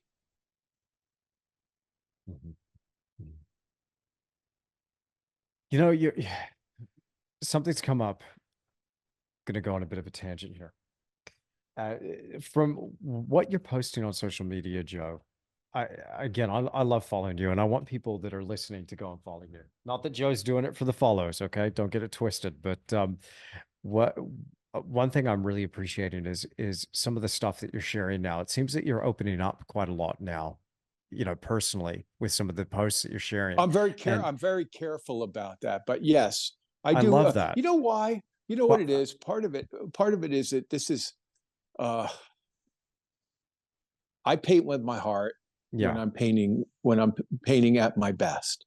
Like, it's funny, sometimes I'll be outside or painting, or somebody will come up to me and go, "Oh, are you an artist?" And I'll say, "Well, some days I am and some days I'm not." I mean, it's always, the endeavor is always to be that. But For sure. love and connection, which we talked about, they're absolutely in the forefront of everything I think about. The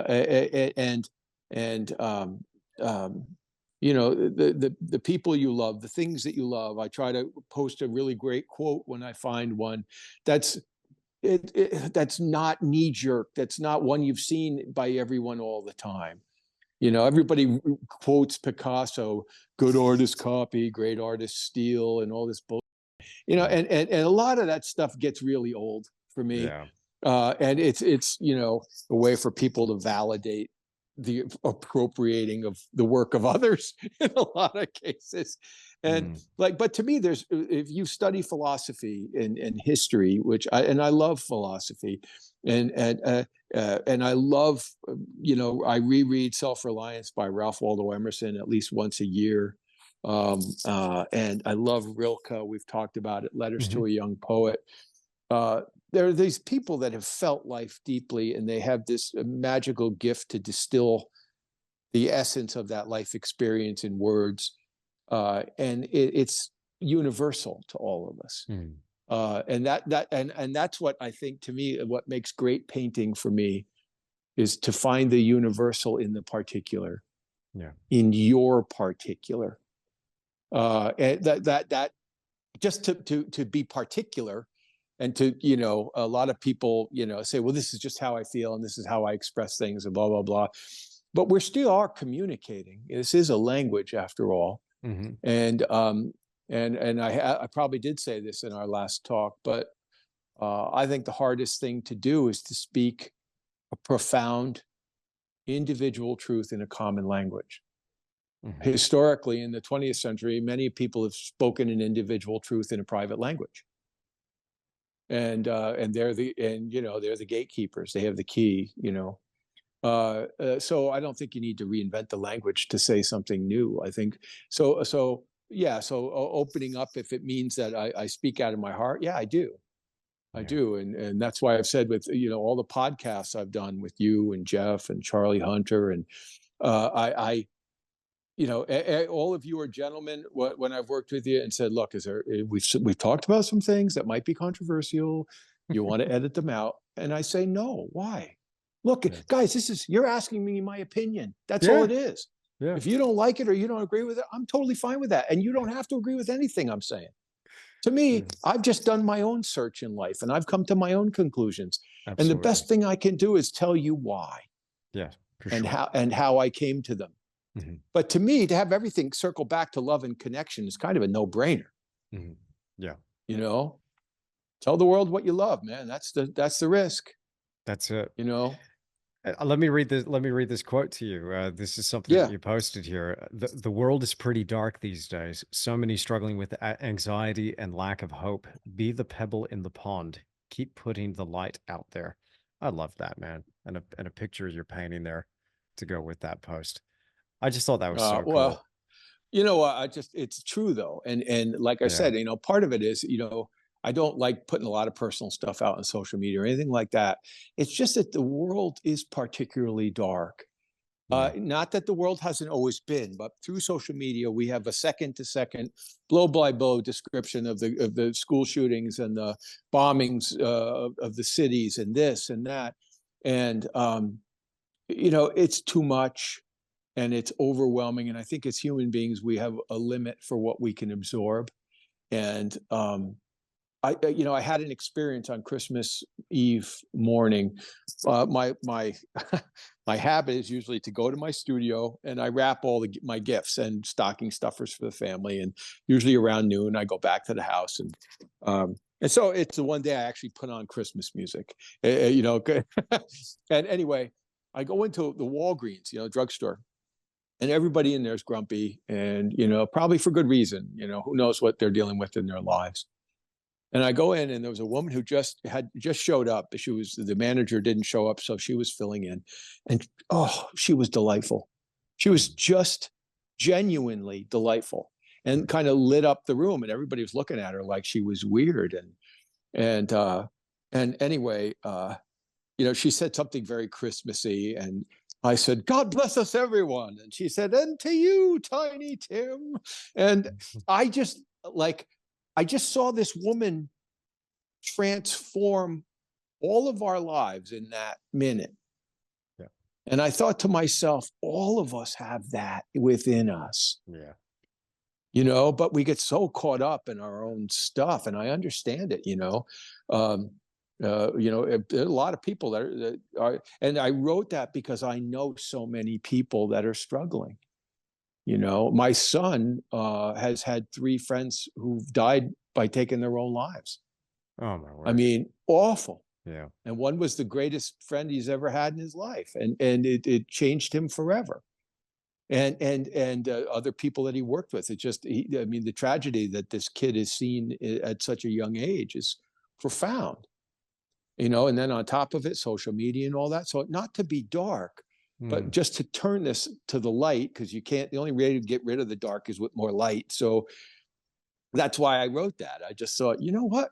And like when I teach my class or I teach a workshop, I honestly, before I start that day, I get myself into a space to receive the students, to say, let this place be filled with joy and creativity and work and connection. And when those students come in the door, I greet everybody, and then I'm on it for 3 hours. Bang, bang, bang, bang, bang, bang, bang. I go around the room, round the room, round the room. And because that's what they deserve. Yeah. Right? When I'm teaching a class, it's about that student. It's not about me. Every time I've gotten up to give this talk on authenticity and creativity, and I've spoken to some real big groups, of American Institute of Architecture. The last plein air convention had almost 1,000 people in the audience, and that's very intimidating. But I always say, okay, help me find the words, because this isn't about me. This is about something bigger that we're all endeavoring to do. And I find that if I can genuinely, sincerely get out of my own way to deliver whatever this thing is I feel in my heart that I have to impart, then it happens. And good things happen, I think, when we can get out of our own way. So I'm not proselytizing to anybody. That's just me. Yeah. Well, I agree. Yeah. There's another one here. Again, I got to share this. Let me throw this one in here. I loved this when I saw this.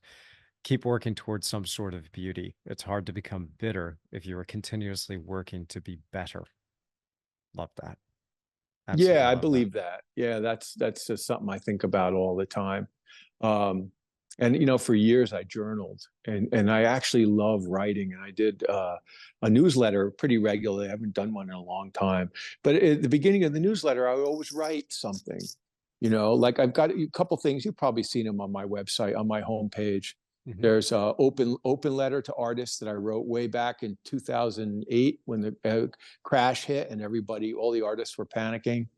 And again, it was just, I felt the need to write it. And then there was another piece of writing on there that I feel particularly close to. And that was a foreword for a catalog for the plein air painters of America. And the question that was given to me to answer was, why paint from life? And that's called the living experience. And it's very short. When I write, I try to be very concise. To me, writing and speaking and painting, they're all art forms that are all connected to the same thing, And I've never been a good follower. And it's not because I wouldn't follow somebody I respect. I've followed people I've respected in life. But so many jobs I've had, I worked for people that were inept. And I just, sometimes you end up becoming a de facto leader because it's the only way to do what you do. Mm-hmm. And I've always done my own thing. I've always been happy being alone. Mm-hmm. I've always been okay with being my own man. And it wasn't to make a statement. It wasn't me going, oh yeah, look at me, I'm an island. I never just, but I've always looked at the world a little differently, like a lot of us do.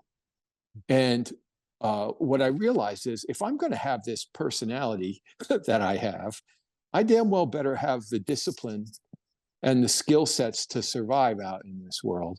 Mm-hmm. I shared with you on the other podcast, because I know I'm, I would always, as a child, but outwardly to other people, I'm sure considered overly, what's the word, sensitive. I felt everything. I'd cry at the drop of a hat as a kid. I mean, just the way it always was. And my dad was this very big, very lovely man, but, he could snap you in half. Not that he ever would. He had that kind of physicality to him. I realized that if I'm going to be this exposed nerve that I am, I better thicken myself up. And that's why I spent 8 years in a weight room when I was in high school and college every day. Because getting along out in the world, if you're a sensitive person, the world's not designed for sensitive people. It's not designed for that at all. So if you are that person, you have to figure out how to wend your way through all of that stuff. And if you're an artist, to remain open while having a thick skin is quite a dance. It's a very hard thing to do, because anytime I put out a quote like that, you open yourself up. And you get comments, people saying things, and and that's why a lot of people don't say anything, and I don't blame them. But I can only tell you, I do the best I can to speak out of my heart. Well, yeah, you end up, and you're doing the same thing. You end up doing your own thing and being a de facto leader. Yeah. Do you know what I mean? It's not that I ever wanted to do anything like this, but so, like I said, so many of the people I worked for and all that kind of stuff. And I just thought, we're so fortunate to be able to do something. There's no downside to the work that we do. Especially if even if you just taught craft, that would be a great thing.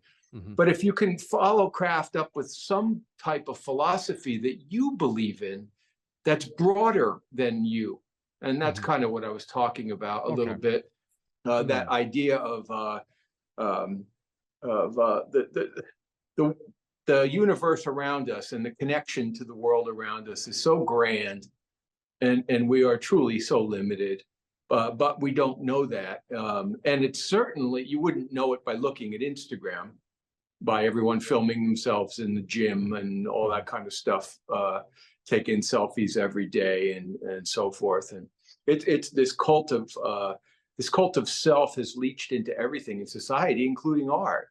And I just think it doesn't matter who you're looking at. I mean, honestly, there's certain artists that get made, right? Like a mafia person gets made. You know, David Hockney is made. No matter what he does, he's going to sell it and everything else. But I think, honestly, I've studied David Hockney's work for a long time. I think David Hockney has a certain way that he looks at the world, and he filters everything through that way. Mm-hmm. Mm-hmm. It doesn't seem like the work, even though he might change subject matter, there's something about being interested in being informed continually or curious continually about learning more and getting outside of yourself. Now, a lot of people might disagree with that. Like I always say to you, it's okay with me. I don't mind. Mm-hmm. But I find that too much of that brings such a profound repetition to things that it bores me.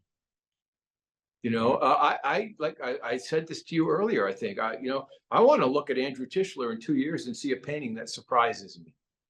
That's Okay. what I want. Because Me too. I feel the same way about my own work. Yeah, yeah. You know, I don't want anybody to be able to put me in a box. The thing is, this idea of branding, which we spoke of earlier, is a very popular notion today. Yes. The importance of branding and separating yourself out from the crowd. You know, and you can do it through sensationalism, or you can do it through substance. The former is far easier. It's a quick fix, and there's lots of ways you can get there. We were joking about that. You know, you can shake your booty in the camera, you know, or you can do something sensational that's going to get people's attention, that you know is going to get somebody's attention. But I've always been in it for the long haul, and I'm not saying everybody should, but for me, the long haul means that I continue to develop and am constantly informed by something greater than myself. Okay. So it doesn't mean that it doesn't filter through me, or that I don't make choices all the way along when I'm making a painting. But I like to be surprised. Yeah. And we, again, I think we mentioned this earlier. The question I always ask myself, and I ask my friends privately, of course, is who's still looking out there? When you look at people that have become popular or famous, who stopped looking a long time ago? They got a certain way they do things. And it might be a beautiful way that they do things, but after a certain point, there's little room, like I said, for that surprise. Mm-hmm. And I think the beauty of nature, if you are open to her, and humble, that you always have the opportunity for surprise. Right. You know, and I think Isaac Levitan taught us that. But you know, he also died young, to be fair. You know, How who old knows? was he when he died? Oh gosh, I think he was in his 40s when he died. Oh goodness. He had a heart condition. But when I look at his work, he was always looking. You know, every pine tree is different. It doesn't. And it's what we started the whole conversation with, the idea of expanding the amount of time that you can focus when you're working. Mm-hmm. And the more deeply and the more extensively you can focus, the more energy you have to look more deeply. The more curious and humble you are, the more nature reveals herself to you. So that combination of those two things presents that endless possibility of discovery and new growth, I think. Let me ask you something on that. How many hours, for a stretch could you focus on realistically? You know, and has that changed over the years for you to find that deep Well, focus? part of it is I'm old now. I'm You're not that old. 61. Cut it out. It's not that But old. You got ages in but front of you. my point is, I can when like I said, when I go on a painting trip, Mhm. and I think I shared with you on my last day in Italy, you know, I'll send you a little pic of the painting on that last day when I was sick as a dog. But I just felt like either I could just lay in bed, or I could basically roll down the hill and try to do something, because I'm already on medication. It's going to take a long time to get better, but I might as well do something instead of, you know, watching the sun go up and go down if I can. And so I've always been able to push myself. I had an experience when I was I think a junior in high school, and I was playing 3 sports.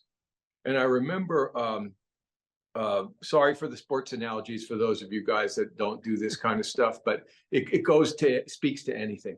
But the point being, I was a minute late to practice, and it was a hot day. It was like double sessions in football, so my uniform was wet and sandy from sweat. And Paquet, run a mile, So now I got to run a mile on the track before practice, and I'm pissing and moaning and complaining to myself and cursing out the coaches in my thought bubble. Mm-hmm. And I had this profound epiphany, and that's what it was. It was like somebody smacked me upside the head and said, "What are you complaining about? Nobody asked you to be here. Mm-hmm. If you're going to be here, either be here 100% or quit and go home. Don't do this anymore. You got no right to complain. You put yourself in this situation." That's what I heard in my head. And after practice that day, the linemen always, I was a center and a nose guard, and we had to run wind sprints at the end of practice. And I said, that's it. I don't care. No matter what, I'm going to be the first guy across the line every single time. And don't dog it, and take it right to the end of practice. And that changed everything that day. And after that, that's kind of how I did it all the time.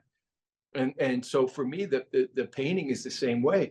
So this is, for all your people out there, Andrew, I can't tell you how many times I'm on a painting and I thought the painting was going to die. I thought it was done.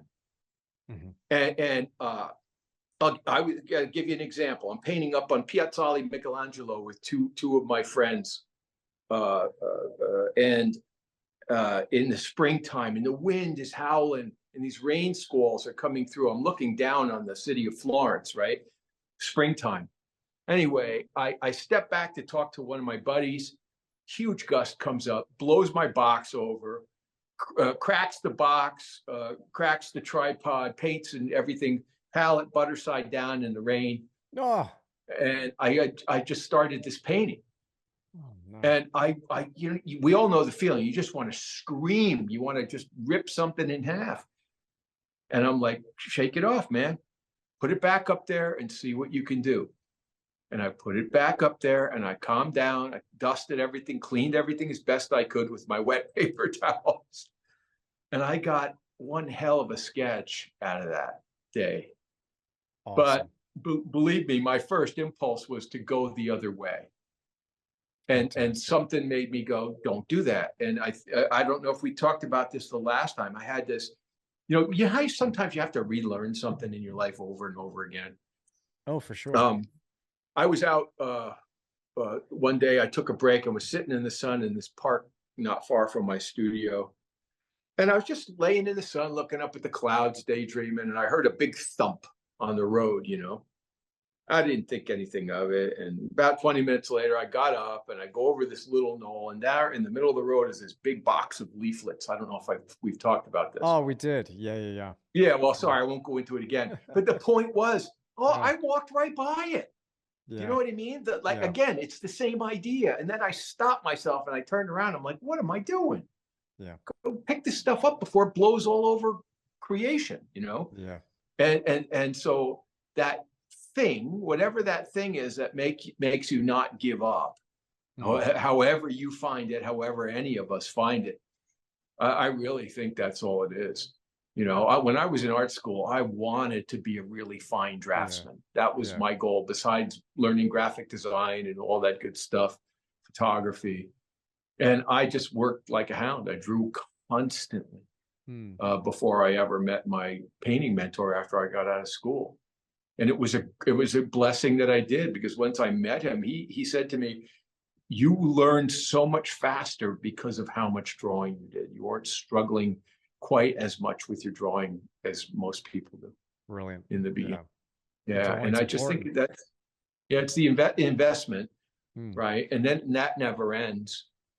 Today I just spent time working out a small panel, an idea I'm really excited about, this little block and another nocturne, but trying to combine that idea of freely expressive, clear marks in the lay-in, not beat it to death, and combine that risk and with the care and the delicacy. Mm-hmm. And So there's always something to work on. It never ends. And like I said, I've said this probably in the last podcast. I always quote Innes, and I think this quote is in that little book I told you about when we spoke earlier, Life, Art, and Letters of George Innes by George Innes Jr.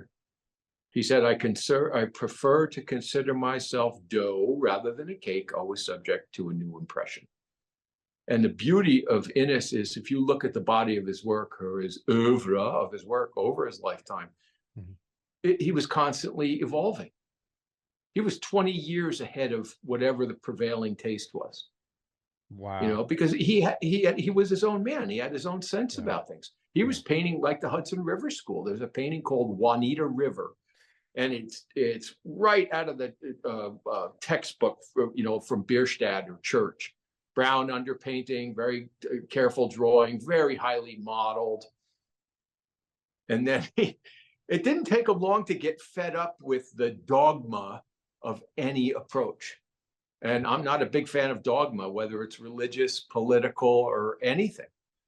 To me, use your head, think about it, whatever.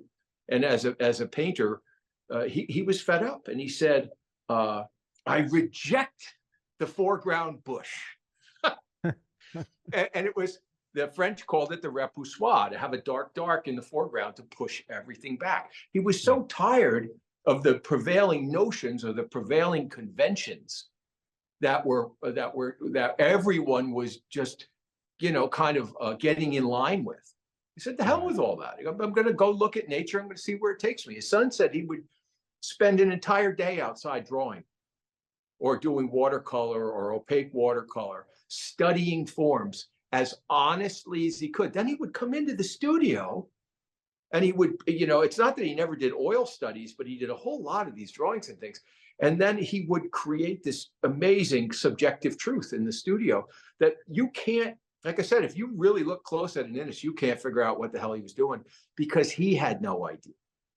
He would on a wild hair would snatch a painting that was already sold from the hands of a client and say, you know what, come back in a few days. I just need to touch up a spot.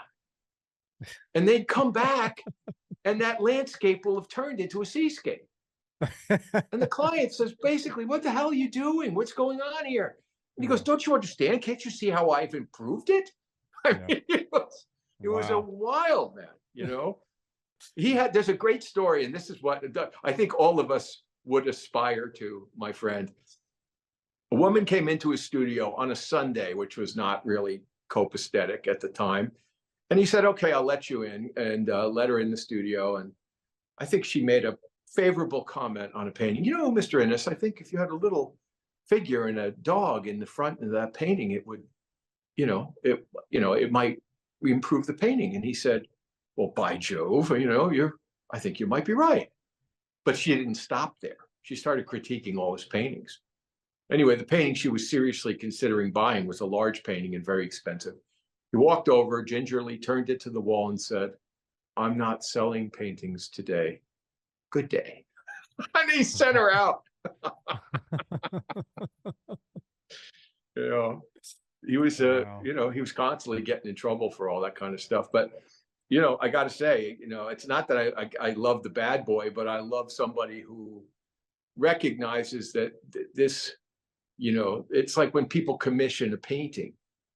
I don't do a lot of commissions. I don't like doing commissions, generally speaking. Okay.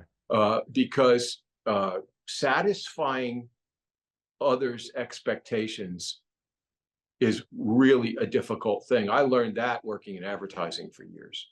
And a lot of the time, people think they know what they want, and then you give them what you think they want. They don't want it after all.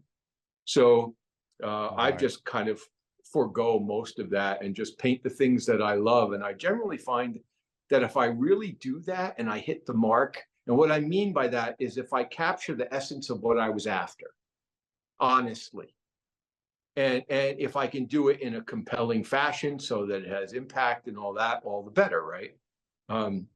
But making other people happy, as an artist, it's a tough thing to do. I mean, I know people that for their whole life, they were portrait painters. Hmm. So they're basically, a hired gun. And some of them are brilliant. But the point is, it's constantly, will this be accepted? Let me Will let this me be accepted? let me throw something in the mix here. And just again, talking about something that we brought up earlier in this conversation. I think I probably could have done a better job, Joe, because it's now we've recorded this in two halves. So for the people listening to this as one epic episode of the Creative Endeavor, just realize that we lost the call and we're picking this up 2 days later. So I've had a couple of days to think about this, and I want to run something by you. So Sure. on the commission side of things, and I didn't do Yeah. a good job explaining this, and I because I agree with you, commissions are problematic. Personally, and allow me to go on a little bit of a tangent here, but personally, I feel like you have to be emotionally invested in the thing. It still has to be you. You have to figure out a way that it can be Yes. 100% you to bring that over the line, because then you're being, fair on yourself, but you're also honoring that client by giving them the best of you. But you have to do that dance. So with this commission that came through, and I did a terrible job explaining this, but I got this commission. I showed my client Bierstadt because what he was explaining was like, this is just Yeah, I above and beyond. remember. And he loved that. Yeah, Yeah. and he loved that. And I said, well, I'm not going to paint you a Bierstadt. I'm going to paint you a Tischler. But one thing I had to do, and this is the part that I didn't explain, was I had to find a way to become emotionally invested in that project so that I could bring the art. To be So excited about it. yeah, Absolutely. but what the commission did for me is it actually gave me the opportunity to really do something that I've wanted to do. See, before I was thinking, and this is kind of weird because I was thinking, look, I would love to do a painting at that scale, but I'm going to have to wait until I've got enough hours booked where I can take the time to actually do it because it would be a risk. But when this thing came through on the way home from getting the job, I was just thinking to myself, awesome. Awesome. I was like flipping giddy. I handed Rachel the deposit. I said, there it is. Count it. It's all there, kind of thing. She's like, far out. And I'm like, yeah, man, I got to get to work on this thing. She's like, how big is this painting going to be? That's the deposit. I'm like, yeah, yeah. So when I started doing the designs for this thing, that's what happened. This snowball effect started to come up. So I was taking my reference material from the South Island, New Zealand. I was looking at Bierstadt. I started getting into August Wilhelm Lew, Alexandre Calumet, Hans Good, a lot of the European greats, and Church as well, just geeking out over, detail and foregrounds and all this good stuff. But then figuring out, okay, what's my element that I can inject into that?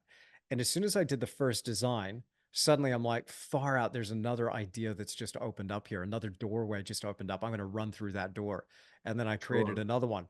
Another door opened up. Now I'm sitting on 5 designs. Each one of them is unique, but I'm just like, is this something that's happened? Is this a little tangent that's come up? So I just wanted to throw that into the mix because that's all right. I don't hold it against you, bro. But you made this comment about Jiffy Lube, and I'm like, no, that's not quite it. I didn't do a good job explaining it. But with the commissions, absolutely, I agree. It is problematic becoming that gun for hire. I don't want to shame anybody for having to pay the bills. We got to pay the bills at some stage, right? It's Of better, course you do. you I'm know. not shaming No, anybody no, either.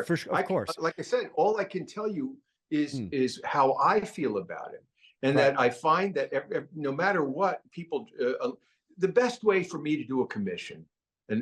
and I think actually for any artist, I would actually be brazen enough to say this is to say what do you want a season? Are you looking for winter, spring, summer, fall? Look at enough of my work to trust my judgment and then let me surprise you, Wow. because the expectation is gone. And if I really love the painting and they love my work, they're going to be okay. Okay. It just depends on the people that are commissioning. Sometimes they want to have a crazy amount of control in the process. And Hmm. I think the more stipulations you put on an artist, like I said, then the painting process is like teaching a kid to learn to drive a car. Gas brake, start stop. Like there's no free flow, Yeah. because the creative act, I think you would agree with this. Like if you're painting outside in nature, you see something and it just You're There it is. compelled. Yeah, They're just absolutely. compelled to do this thing. And there's no forethought, there's no concept behind it or any of that kind of stuff. And so, you know, I think certain people were able to do magnificent things with commissions. I mean, look at the Sistine Chapel, you know. Oh But I yeah. will tell you this, if you read about Michelangelo, he was not happy painting that. He said, I'm a sculptor, not a painter. And if you look at his drawings, the love in those drawings, you know, the study for the Libyan Sibyl, for example, is, you know, you look at that stuff and it's, you see where his heart was.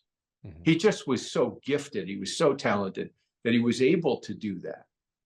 But, you know, I think, again, I'm probably repeating, but he always felt put upon by everybody. And he was super sensitive to everything. And I found a letter and translated in a letter. It said he was so, the world wore him out, basically, that he couldn't wait to go to bed at night because everything, the world was so loud to him, you know. Wow. And I remember once reading a letter from N.C. Wyeth to a friend, and he said, you know, it might have been too bad for them, but, you know, their loss was our gain, is what he said. So, you know, you can't hide from what you love, is what I'm getting at. You can be a good mechanic, and that's what I was talking about when I said Jiffy Lube. I don't think doing commissions is a bad thing. I just know for myself it's problematic. There are other people that seem to be able to wend their way through it with a greater degree of comfort and a greater degree of concession. Concession is the word, I think, or compromise. And I'm not saying great things haven't been done by committee, but all I know is all the committees that I sat in advertising groups and stuff, more than often than not, had a tendency to water down something rather than distill it in a profound way. So that old too many but we all have cooks to, thing. you know, like you said, we all have our personalities, we all have our sensibilities. And if doing this project excites you, if it gets you pumped up, if it brings you to places you couldn't have gone any other way, then fantastic, you know. And it might just be that I spent a lot of years pleasing other people in advertising and, you know, being told how high to jump and when, and constantly, you know, make the logo 25% larger, do this, do that. You know, you spend all this time trying to give them something beautiful that's readable, and just simply because it's their project and they're the ones who have the purse strings and they feel the need to say something. That's it. You know, I worked in a gallery many years ago in Virginia, and I would do all the graphic design for the gallery. I was artist liaison, and then I hung all the shows myself. And it was challenging because it was like a Georgian townhouse. So all the rooms had different colors. And we had classical realist paintings in there, and we had still life, portrait, landscape. So to lay out a room, as you know, where every piece works with every other piece. So Anyway, you worked, every piece has to work together in the gallery in this well, yeah, Georgian. that's right. So what happened was Yeah. I had a boss who he would come in and he would just go, I don't like that painting there, move that painting. But not move it someplace. He just felt like he had to say something. So I had to rehang the entire room because every painting depended upon every other painting. Wow. Right? It wasn't I could just switch these two paintings out and it necessarily would work. Right? I mean, it's, you know, so at least with what we get to do, I mean, the choices we get to make in a painting, if you make something lighter or darker or larger or smaller or more refined or less refined, you know, that was the great blessing for me that I had painting during those times, because nobody could tell me what to do anymore. And I got used to that. And that's why you know, I've worked with great gallery people, really wonderful galleries over the years, but I've never, you know, if they would say, could you paint more of this thing for me? I really had a hard time with that kind of stuff. And it's probably just, you know, from everything that I dealt with. So everybody has to figure it out. Everybody has to make a living. But at the same time, compromise is a really tricky bit of business, because compromise takes a little bite out of your soul every time you do it. And you don't feel it, right? It's small. But every time you compromise, you got to be really careful, because you becoming too comfortable with compromise, you're less apt to go on your own organic thought path or development path, right? Because it's what other people want or what you think they want to see. I remember the great English painter who's now passed, Fred Cooming. You know his work, so Right. beautiful. But I saw a video. One of my mentoring students in England sent it to me, and it was him developing a painting. And they did a little interview with him, and he said, I thought it was interesting. He said, I do paintings for me, and I do paintings to pay the rent. And I thought Mm. that was really interesting, coming from like an 85-year-old man, Yeah. and not in a bad way. I just think he was able to distinguish that, he had to do what he had to do.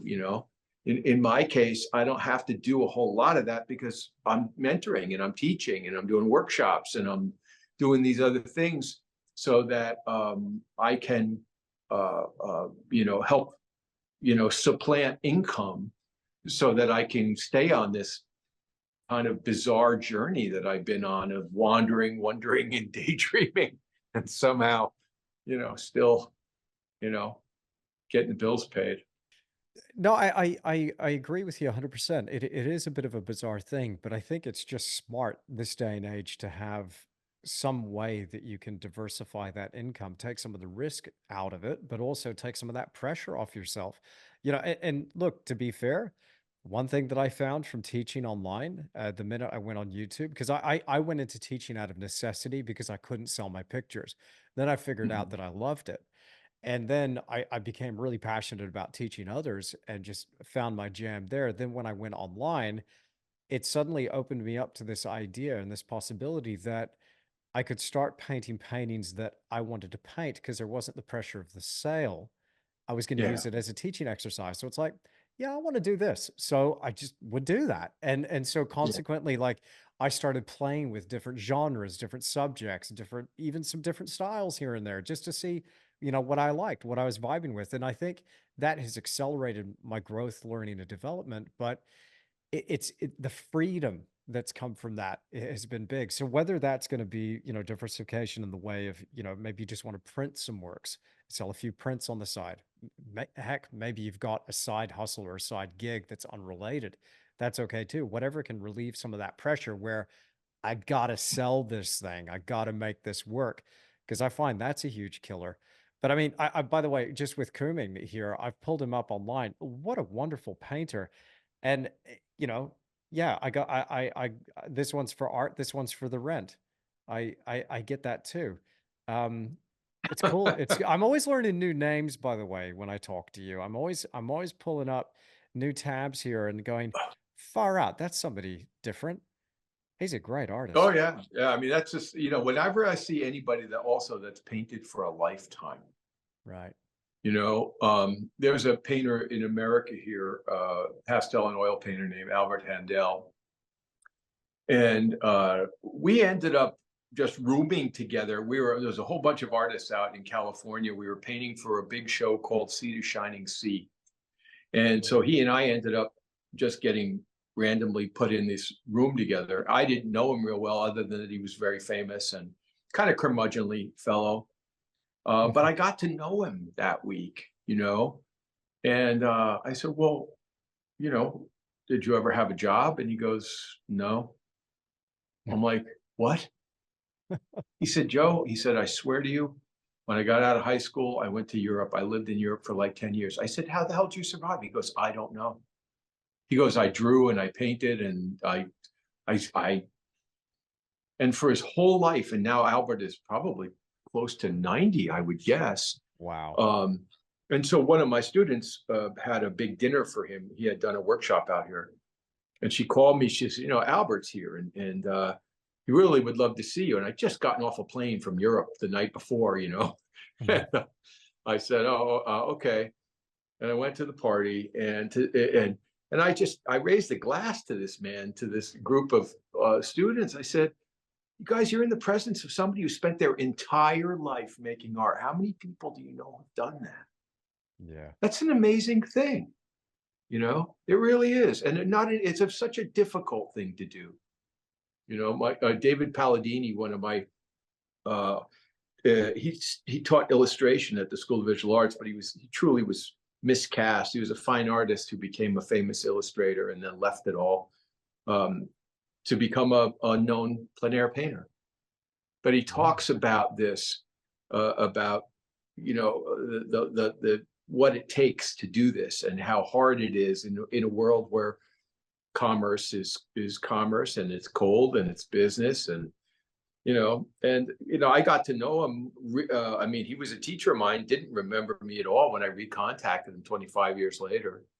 And I wasn't offended. I just remembered things he said that were really beautiful and poetic to us, that were so inspiring that I've never forgotten them. There's some quotes, I don't have them in front of me.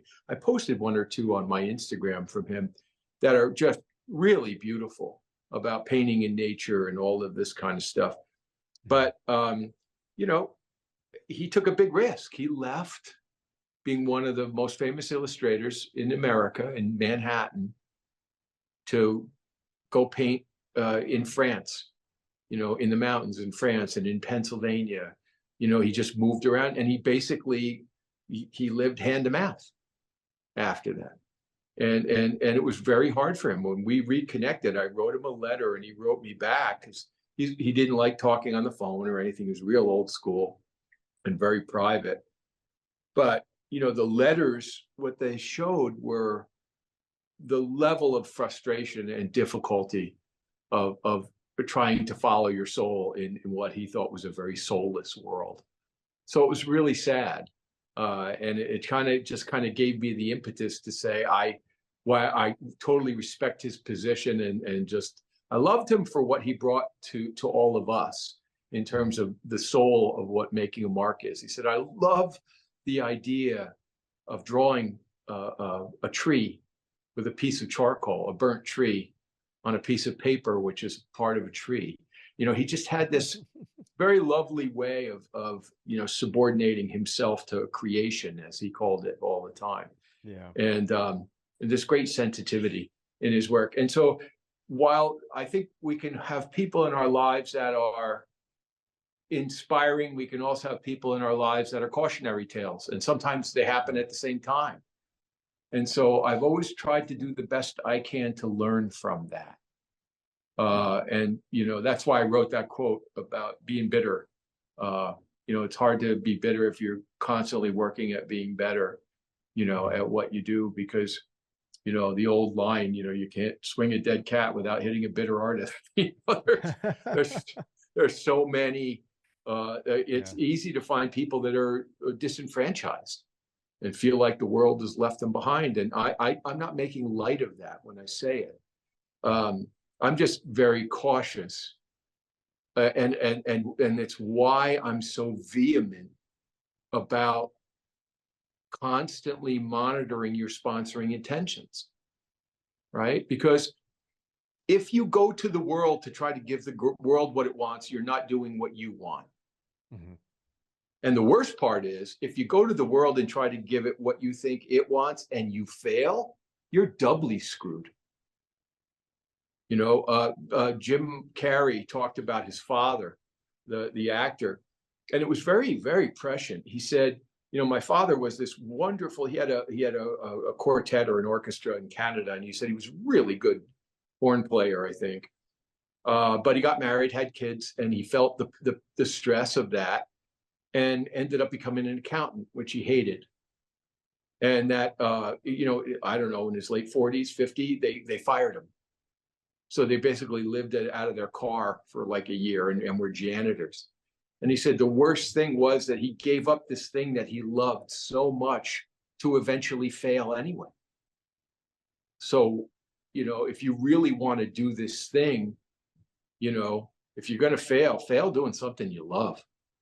Amen. And if that thing you love, if you have to keep morphing it to feel like that you're viable, then where are you in the equation? And that's the only question that I ask people. Mm. because I know a lot of people whose work over the years, and again, cautionary tale stuff. If you just look at the the timeline of their work, and Mhm. it's like reading artist biographies, which I love and hate, because you read the biography and it's always this talented young man or woman who is like, they're seeing the world with fresh eyes. They've got all this excitement. They're on fire, and then they fight their way into the gallery system or whatever. They become known. Then there's all the pressure of being known and all the pressure of having to repeat yourself. And then, how many of them, by the time their life is at an end, they're really unhappy. It's a very common story. We have you probably know the American regionalist painters, right? It was Thomas Hart Benton, what's his name? Grant Wood, and John Stewart Curry. They were loosely grouped together, usually by Give me that writers. first name again, Joe. Give me that first name again. Let me pull Grant it up Wood. here. No, I got Grant Wood. What was it? What was the first one that you gave me? I said Grant Wood, Thomas Hart Benton, and John Stewart Curry. Awesome. And I had given a talk in a museum here, and they had a really nice Grant painting in there. But at the end of his life, Grant said, and he had a tough life because he was a gay man when you couldn't be gay. So he wasn't out, but he struggled greatly. And there was all this supposition about it and all of this. And he said, if I could, I would change my face, I would change my name, and I would change the way I painted if I could do it all over again. John Stewart Curry died young, really young, 50-ish or something, absolutely embittered and miserable because his work wasn't being accepted. Now his paintings are in every museum in the States here. So it was Thomas Hart Benton was the only one who hung on. And I think he lived a pretty good life. But that was, if you look at the three artists, 2 out of 3 were abjectly miserable. And again, it's if you throw your hat in the ring, whatever it is that you decide to do, and you give it your whole heart, sometimes that thing may be accepted for a while and then go away as well. I mean, think about creative artists like Madonna, right? The singer. She reinvents herself every 10 years, right? Certain musicians like Tom Petty or what's his name, Van Morrison, who I love, they just always were who they are. And I absolutely love that. And when I see a painter, and Fred Kooming, is, you guys look up Fred Kooming's work. Oh my word. Yeah. It's completely his own person. And I love that, Yeah. I haven't seen and anything like this. It's incredible work.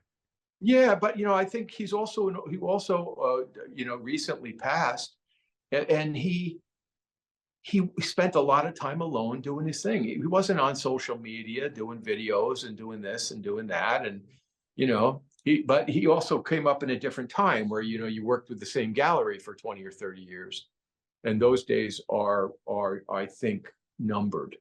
A lot of galleries are going away now, and unfortunately the social media thing, like we talked about, is a necessary aspect of what we do, but it really gets hard not to be governed by its use. Why do you think the galleries are going away? Well, I can tell you in New York, it's because of the rents. Okay. Right? You can't. I mean, the rents keep going up and up and up. You can only ask so much for a painting, right? So then I remember many years ago, I was at a dinner party. It was almost 30 years ago. I was at a dinner party in upstate New York. And there was I'm trying to remember the name of the gallery. And it was an old gallery that the gallery owner was there he was sitting next to me at the luncheon. And I said, so how does a young artist break in now in New York?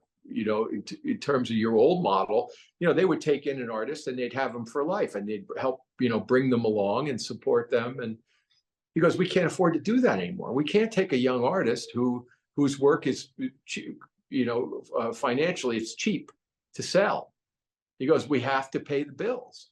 And eventually that gallery, which had been around for 100 years, went away.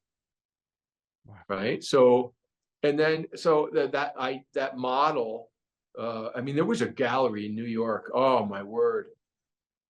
Frank Wren, Rehn.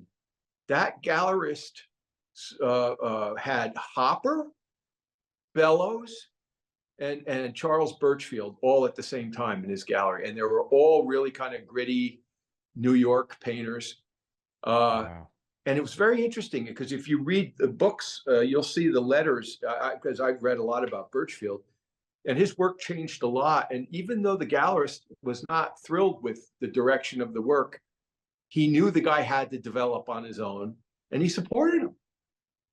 You know, and that's a very hard thing to find anymore because they have to make a living too. You know, and then they you know, so the percentages over the years went up. I mean, Hopper was paying 33% to the gallery, to Wren back in 1940. You know, now the galleries want 50%, and some, like in Hawaii, take a bigger percentage. So, Really? Wow. I think it's challenging for the galleries. It's challenging for the artists. Plus, a lot of the artists, and I'm sorry, but it's true, are they're just, a lot of artists are out for themselves. And I'm loyal. Like if somebody's really good to me, I'm old school. You know, we'll never have an issue, and I'm not going to go behind your back. I'm not going to play games on you. I don't do that stuff. Very You cool. know, I had a situation years ago, and this actually happened. I was like 31 years old. I had this huge opportunity with the John Stobart Gallery. And John Stobart, if you know his work, he's a maritime painter, very famous all over the world. He would paint period paintings of ships at sea and in ports all around the world that he would just invent. Anyway, he owned a number of galleries. They took me into the gallery. I was shocked. I was on vacation with friends, and I had some slides with me and a resume. I always kept stuff on me back in the day before the computer. And I talked to the gallerist, the young woman that was running the gallery at the time. And she goes, "Oh, you sound like you're an artist." And she rolled her eyes. And I said, "Well, some days I am, some days I'm not." And she goes, "All right, let me see your work." And then when she looked at my slide, she changed her tune a little bit. She goes, "You know what? I think Mr. Stobart's going to be interested in this." Point being, I got a phone call. You know, I had this, just all of a sudden, this amazing opportunity where they were going to give me a one-man show. But I didn't have two nickels to rub together. We were struggling so much financially. My ex-wife, she was home with the kids, and we were one income, and I wasn't making very much as an art director. We were scraping. And I said, "This is amazing, but I can't even afford frames." She said, "Don't worry, we'll figure that out." They paid for the frames on the paintings. They did a full color catalog. They did 2 big ads in American Art Review magazine. And I will never forget them, even though eventually, after my going through a divorce, we parted ways because I just couldn't produce work during that period of time. Yeah. They'll always be like one of the benchmarks. But very few galleries can do that. That takes deep pockets. It takes great faith. And John Stobart had this amazing faith in outdoor painting and the importance of it. Mhm. And he loved that I was doing that. And years later, we painted together on Catalina Island, you know, Awesome. and had the most amazing conversations the couple of days we spent together. But those things are few and far between now, right? Having a gallery that is kind of almost a patron in a way. And so galleries are expecting artists to carry more of the weight, which I understand. But artists are also, in some cases, going behind the backs of the gallery. And in many cases, from stuff I've heard, you know. So when I was this is where I was going to go with the Stobart Gallery. One day I'm out painting, and I'm on this. I could get lost in a paper bag. It's nothing I'm proud of. This was before, you know, telephones. Anyway, I got lost on Hilton Head Island, and I ended up in a cul-de-sac by a golf course. And I'm like, all right, the hell with it. The light's going down. And I go out to this golf course, this beautiful rolling hills and pine trees, and sun's coming down through it. I'm like, oh, this is cool. I set up, I start painting. You know, I've been out sweating all day, and I get after, I don't know, about a half hour, I'm lost in it, trying to capture the sunset. And this little tiny woman, beautifully dressed woman, is standing next to me, just impeccable, without a drop of perspiration on her. And she said, "Excuse me, I love that painting. And my husband, that's his favorite hole on the golf course. Did you know how famous this golf course is?" I said, "No, I got lost. I don't know any of that stuff." Wow. Anyway, she says, "Please come in when you're done." I said, "Okay." So when I finished the paint, it was 1620. I spent 2 evenings on it, I think, and I brought it over to the house, and they're like, "Oh my God, we love it. We want to buy this. How much?" And I needed money so badly, and the gallery John Stobart let me use his house while I was down there, you know. Wow. And I said, "I can't sell it." I said, "It has to go in the show." I said, "I'm down here on the gallery." And anyway, I talked to the gallery about it, and they were so surprised. They said, "You know what? In the future, if we do get any commission work or anything, we're just going to take 25%. We so appreciate that you Wow. didn't go behind our back on this one." You know. So I understand. Like, people say, "Well, I've got to support a family and this and that," but we can all justify anything. People justify crazy things. So relationships like that, I think, are super, super important. But I think 100%. with the internet and people being able to access Andrew Tischler or Joe Paquet or anyone else, people don't need to go to a gallery. They can walk in a gallery and see your work and then contact you privately. So and that's really hard on the galleries, because here's the gallery all of a sudden showing your work, and then somebody goes behind their back. And if I find out that that happens, it's only happened twice to me. I send a check to the gallery Hmm. for their percentage, Hmm.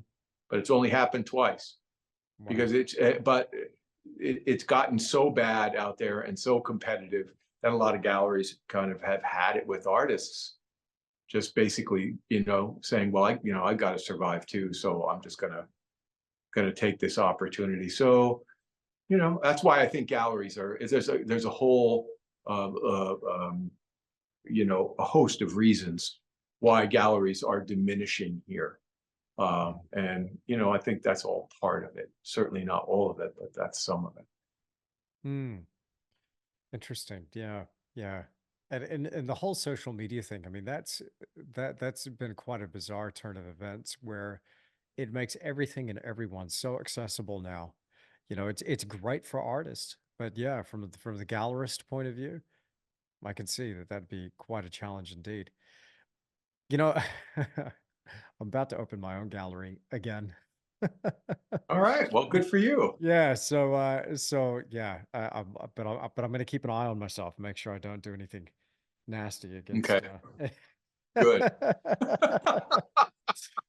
No, Joe, I'm heading back down to Lawrence. So I lived in this little town way down in the bottom of the South Island of New Zealand. And I lived there for about Rachel and I lived there for about 3.5 years, and we got the old building back, and the old studio You where told I me all about it. Yeah. did I Yeah. tell you this? Yeah. So we've gone Yeah. down. We bought a house down there, which is great because I halved the mortgage, which is awesome. So that's taken a lot of pressure off. I'll But say. but yeah, man. No, I cannot wait. But yeah, hopefully I'm aiming for December that we'll be open again as a gallery. So we'll see how it goes. I Congratulations. Thank you, man. Thank you. I'm just I'm scrolling on this screen here while we're chatting. I'm looking at your website at these paintings, and I'm going back in time, and I'm having a look at these beautiful forests and then street scenes with monuments and beautiful deciduous trees. And it's just gorgeous. You've got an eye. You've got an eye, my friend. Like, there's something about the Oh, that's very kind. immediacy of these scenes. Like, they put you right there. You can feel that color, that light, that texture. It's awesome. I was thinking about this the other day. A lot of the sizes of the paintings that I'm looking at here, and gosh, so many. There's only a handful that haven't sold. Well done. There's just a few. Oh, that's a nice one. Um, so you've got a few here, 28 inches by 48 inches. I was wondering, what's the biggest piece that you've done And Yeah, it's not on there right now. Actually, I've got to have my web guy get them up this at the end of this week. okay. I'm doing an article with the Plein Air magazine here, and Mhm. the article is featuring all the really big paintings I did on location during COVID, because I pretty Awesome. much, so the largest one I think I ever did was 36 by 60 inches. So that's, I don't know if that's on there, but it will be. And Wow. so, you know, yeah, they're they're a challenge. The stuff I'm doing now, I'm playing, and I'm able to deal with, I'm for the first time just playing a little bit with some images, photography. But I pretty much spent that 3 years or whatever it was almost exclusively doing giant paintings, because I just wanted to Wow. see what I could do. It's something I'd always wanted to do, Hmm. to try to hold an effect, to be really specific about that, not general, and still, there's something, as you well know, lovely about scale Hmm. and what scale can do, but working large outside is just, it's brutal, especially Minnesota, every day is different. It's not like I mean, global warming's changed everything. California's different all the time now, but I used to go out to California every day. No joke. I mean, it was like 70 and sunny almost Wow. every day. Right. Crazy. But we have incredible, variable weather here. Hmm. Hmm. So learning to hold a specific effect, as we've discussed, I mean, like I said, John Osborne, he's the guy, man. He got me, he pushed me, and I let him push me, and that's what I do with my students now, the ones that allow me, you know, I just don't know. I and I don't think, understand how you hold an effect across a 36 by 60-inch canvas. That like you well, you must got be to freeze the shadows. You got to freeze the yeah. shadows in place and know what the chroma levels are, Wow. and Wow. where the neutrals are to serve the color, and um, but the grouping of shapes, grouping of lights, grouping of darks, the leading of the eye with the flow of light, and a hierarchy of lights and hierarchy of darks, suppression of information, right? Increase of information in different areas depending upon where you want the eye to move. Hmm. That's why I say it's so completely different from using photograph, because you're making every one of those choices. And so it's always your That's why preference. working with some photos, right? Working with some photos right now is fun for Mm. me, because the photo really is a departure point. I'm Right. making a Yeah. lot of Yeah. choices because I'm Yeah. just so used to doing it, Yeah. you know. Right. So you don't. It's Like these easier not to get nocturnes. caught up. Oh, sorry. Carry on. Yeah, Carry no, on. go ahead. Oh no, so it's like these nocturnes that we've seen on your Instagram. These almost composites in a way. I mean, they're fun. They're really cool. So you're wanting to do more of these? Yeah, I've got a little one. I don't know if you'll be able to see it. I'll grab it real quick. But this Awesome. is the one I was working on. This is an underpainting for it. But super fun. It's, Oh, I don't know if you cool. can see it. Yeah, man. But anyway, so this is, it's just a small study. I wanted to do a larger painting, but I'm going to play with it. There's going to be a lighter sky behind it, and Hmm. so I'm using the shapes from the image, from the photo, but I'm making a lot of decisions about turning it into a painting and not a rendering. And plus, if you see the study, I posted it today on Instagram, a little video of the underpainting. You could see that parts of it are very freely painted on purpose. Like I said, that's what I'm kind of going for, that idea of letting paint do its thing, but wrangling it where I need to, not strangling it everywhere. Yeah, You know. that's beautiful. I've just pulled it up here, and for the video version, we're going to cut that reel in here, and so people will be able to see it. So that's just a little That's underpainting cool. right now. That's all. Yeah. And but I was just, to go back to what we were talking about, to be intentional, Hmm. you know, and say, well, what is this shape beautiful? Am I trying to control it, or am I and this might sound very Zen, but to be one with the painting, one with the paint, you know, when you're and like I said, there's scrub in there. There's transparency, semi-transparency, opacity, semi-opacity, right in the underpainting, because I want to keep that sense of atmosphere in the piece. Awesome. And again, they're choices, you know, and that to me at this point in my life is very fun, very exciting. You know, our weather we've had a very mild winter, which has been wonderful. Being in the Midwest, I mean, it could be 20 below right now. And today's the first time it's snowing out my window right now. But we didn't even have snow on the ground, which is unheard of in February here. Oh, wow. So it's been kind of gray and gloomy and not particularly enticing to go out and paint anyway. So what I'm doing is just stretching my chops a little bit here, going, what's exciting to me? Like we were talking about. You said, I just want to play a little bit more. And that's what this little painting was, you know, and I spent like a day and a half just playing around with this thing, saying, how am I going to crop this? Do I love the negative shape that's in that sky piece, right? Like if you turn this upside down as a design. Cool. Yeah, that's cool. Right? That's a nice shape. Look at the negative shapes and how that thing carries and how it moves your eye. Like I spent a lot of time with that. I'm teaching a composition and design workshop for creatives here in May in my studio.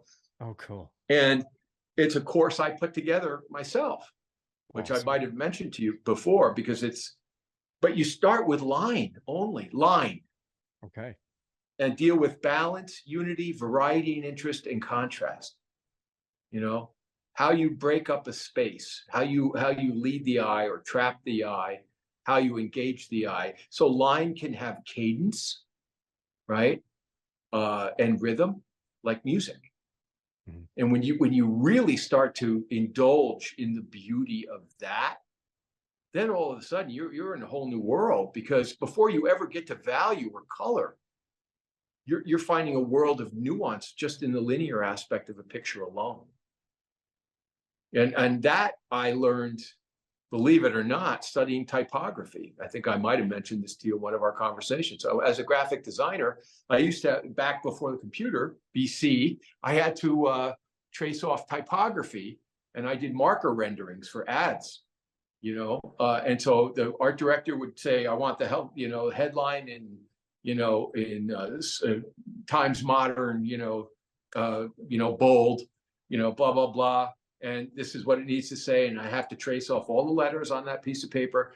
When you start messing with letter forms, you realize how beautiful typography is all by itself. And like I said, there's layers on layers on layers on layers. And when I teach this design class, I even show some typography in the beginning. And I talk about the beauty of proportion, the thin to the thick, scale, spacing. And in graphic design, that becomes a very important thing, because as painters, very often, people strive for realism and to get this thing to look real. But just because you can paint that apple, what difference does it make if it's not composed well, or you don't give a shit about the apple, right? I mean, there's like a lot of issues with this. Somehow, simply because you can render or model something into existence, that doesn't mean you're heightening the visual experience or you're making a compelling image. And that comes through the choices, learning to take things as they exist and realize that those things in a design are elements, and those elements have an ascribed value within a hierarchy. And that hierarchy is all choice-based. That's completely different from learning how to paint that apple. And so that's what my design course does. I bring these things together. So we go from line to tone, from tone at the end of the week to color. And so that you're recognizing just how many more tools you have at your disposal out there. It's and again, it's I got into a friendly argument with a painter out west in California one time. He said, "You can't teach composition. Composition is innate." And I said, "You're completely wrong, with all due respect. Completely wrong. You can totally teach people to understand these vital precepts of balance, unity, variety, and interest, and contrast. That a painting can exist without one of those, but it'll always be less for it. That a work of art that contains all of those things is going to be more profoundly impactful. So that's, it's one of the, so when people go, oh man, I wish I started sooner. I'm sure your students, you get this all the time. And I get it because a lot of my students have been women. Most of my students, probably 65% or more. Mm-hmm. And, worked really hard, raised a family, done all that kind of stuff. And they're doing this thing that they love. And privately, they'll say to me, oh, I wish I started sooner. I said, please don't say that. Don't ever say that. Yeah. You're starting right now, and you're in the right place right now to be doing this. Awesome. Okay. Yeah, yeah. So let's build, from here, but recognize that this is where you're at. Where do you want to go with that? And then let's look at your skills. Let's look at the amount of time that you have to, devote to this thing that you love, and the great joy for me has been seeing both men and women in the classes or in the workshops do things they never in the world thought they could do. And I think I might have mentioned to you again. I can't remember. We had such a big conversation last time. We talk about. I just had this, lovely call from a email from a student of mine who she has just gotten. She's a signature member. Joni Jurek, really fine painter. But she just sent me this note, said, thank you so much for pushing me. And I said, thank you for allowing me to push you. I allowed Osborne to push me. It wasn't a pissing match. Mm-hmm. He was my teacher and he cared about me. I care about my students like you care about your students. And honestly, when I'm in the classroom, I'm never thinking about myself. I'm thinking about how I can help that person that's in front of me at that moment. That's it. And so whether you're a man or a woman, at what age you begin, none of that matters to me.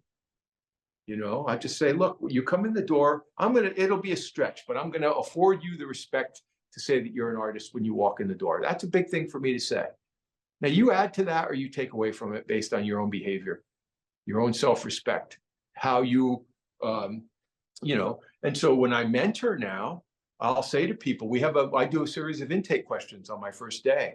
So I can get to know them, know their history, know what their goals are.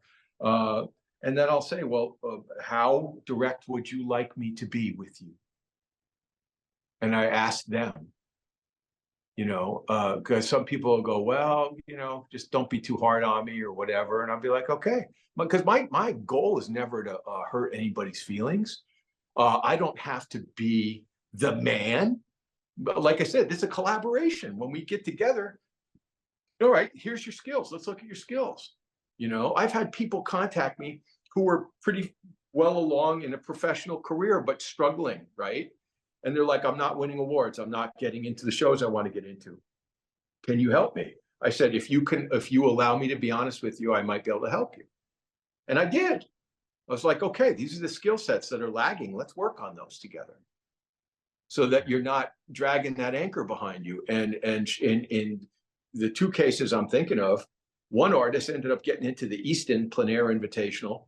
She's a nurse in New Jersey, who just had this dream of painting and mentored with me for a while. And I was able to help her with those skills, give her good, solid skills so she can go out into nature and study nature honestly, and this other person, the same thing happened. She started winning awards and getting in these shows. And it speaks more to their ability to be honest with themselves, which allows me to be honest with them.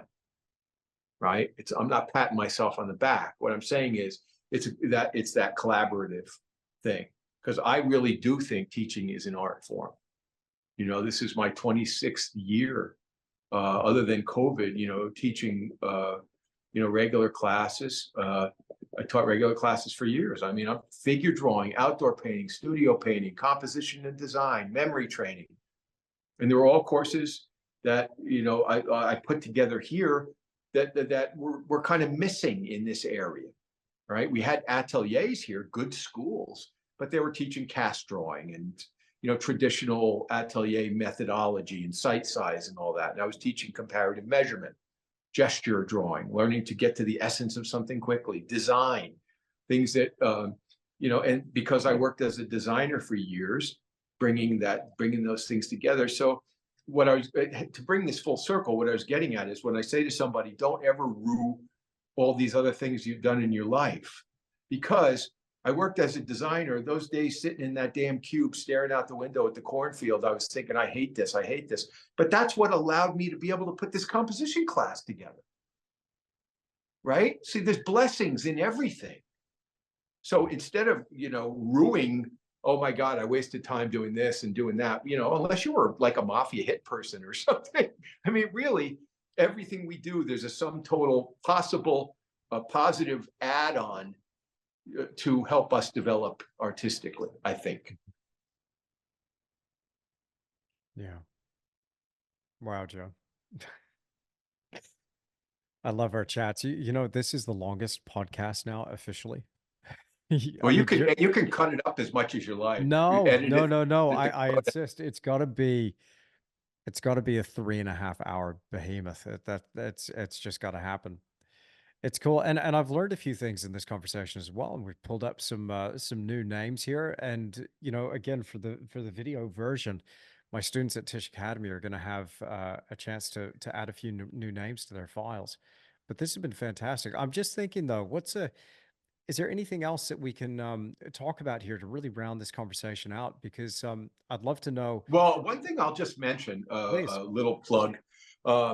I'm going to be doing something really exciting for me. I'm going to be opening up the plein air convention. They have a pre-convention workshop. It's a one-day thing. Awesome. And I wanted to offer something that I thought was really unique and also equally valuable. And it's about a beautiful start to a painting. It's about the intentionality at the start, and the decision-making at the beginning, that idea of just how many things drawing can do for you before you ever get to patterns of light and dark or an underpainting or color, and that intentionality in every stage. To me, that's very precious. And there's a real beauty if one can lock themselves into that mentality. And that's how I start all my mentoring students, if they allow me. Mm-hmm. Because a lot of them go, I just want to get the color. I just want to critique. And I go, we can do whatever you want. It's your time. If you buy that 5-hour block, if you just want critiques, that's what I'll do for you. Right? Mm-hmm. Here's the problem. If I just do critiques for you, guess what? You're going to hear the same things every week, because your collective issues are your collective issues. There may be a little nuance within that, but it's the better the start is, the closer it is to being a finish in painting. And that when I took that year off with Osborne, and I told you, I suffered through that of just taking a block in as far as I could in one session. But every time I did it, I took it a little further, a little further, a little further. So that's what allows me to do what looks like a really highly refined painting, even as a block in. Because I've learned to make the important choices at that beginning stage. And so I'm very excited about that, because a lot of paintings, as you well know, are wrestled into existence, or beaten into existence. And I think, boy, wouldn't it be lovely if every aspect of what you did, from putting a tone on a canvas, could be thoughtful and intentional and beautiful, so that every stage has the potential to build beautifully on every other stage, Yeah, I love that. And it's just going to come out so much better for that intention and that love that you're putting into every single stage. Can't have. Well, you know how it is. Everybody, people are in a hurry. It's like, put me in, coach. I don't, I miss practice, but I really want to play.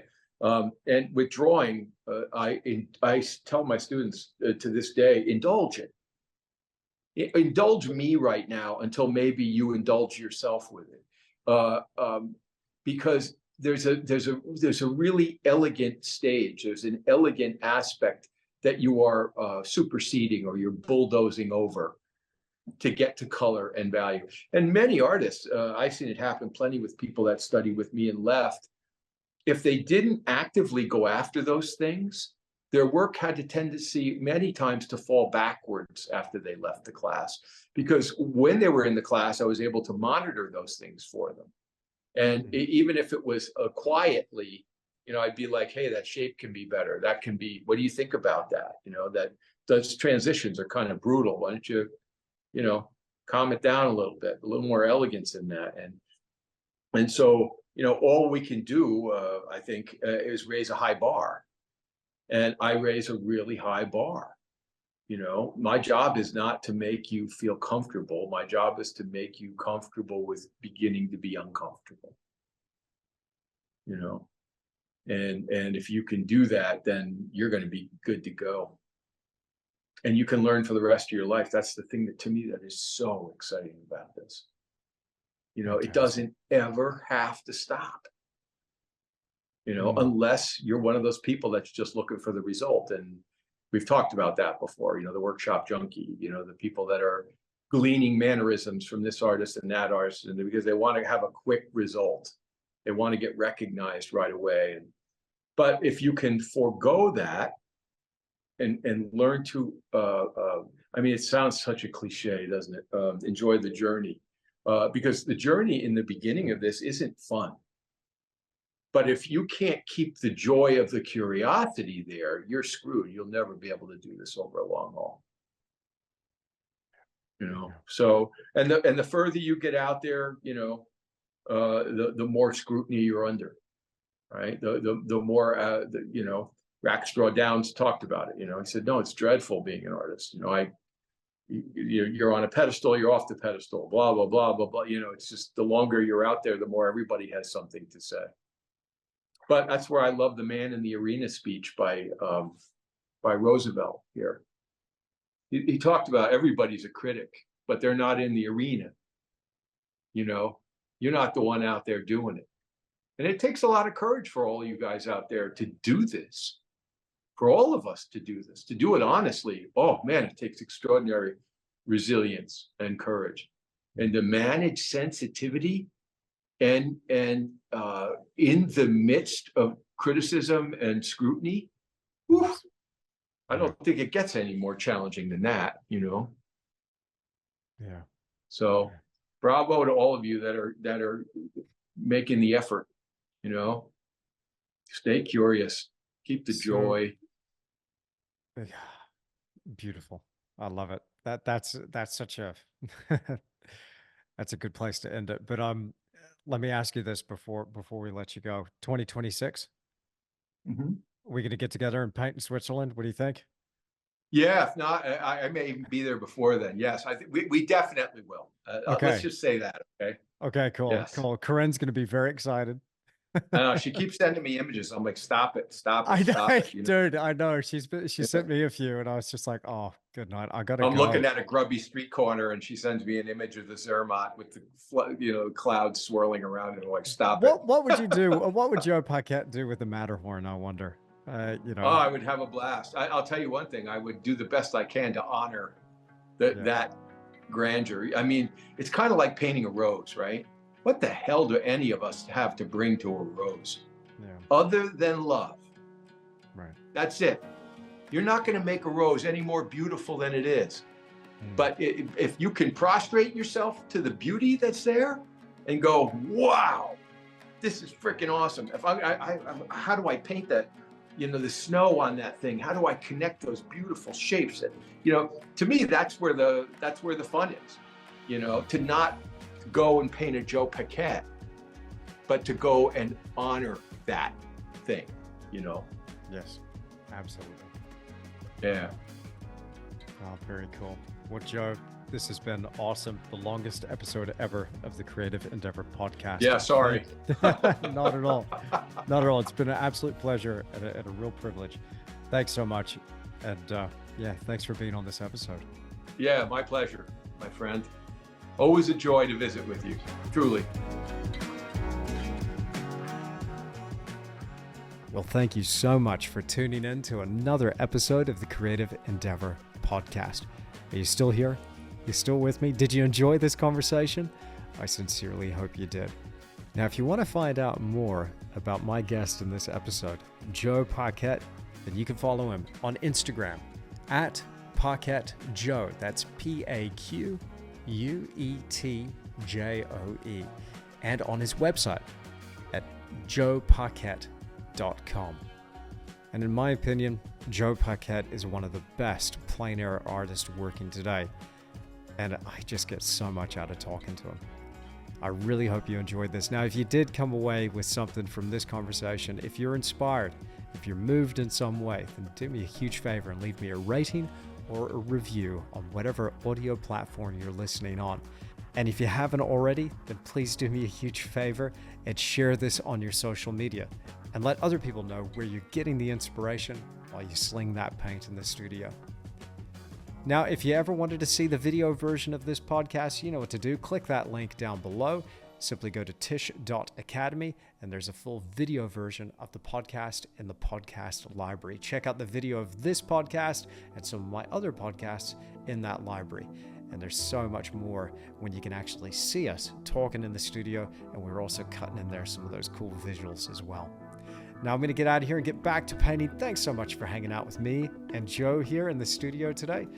I've really enjoyed your company, and I'll see you again in another episode of The Creative Endeavor.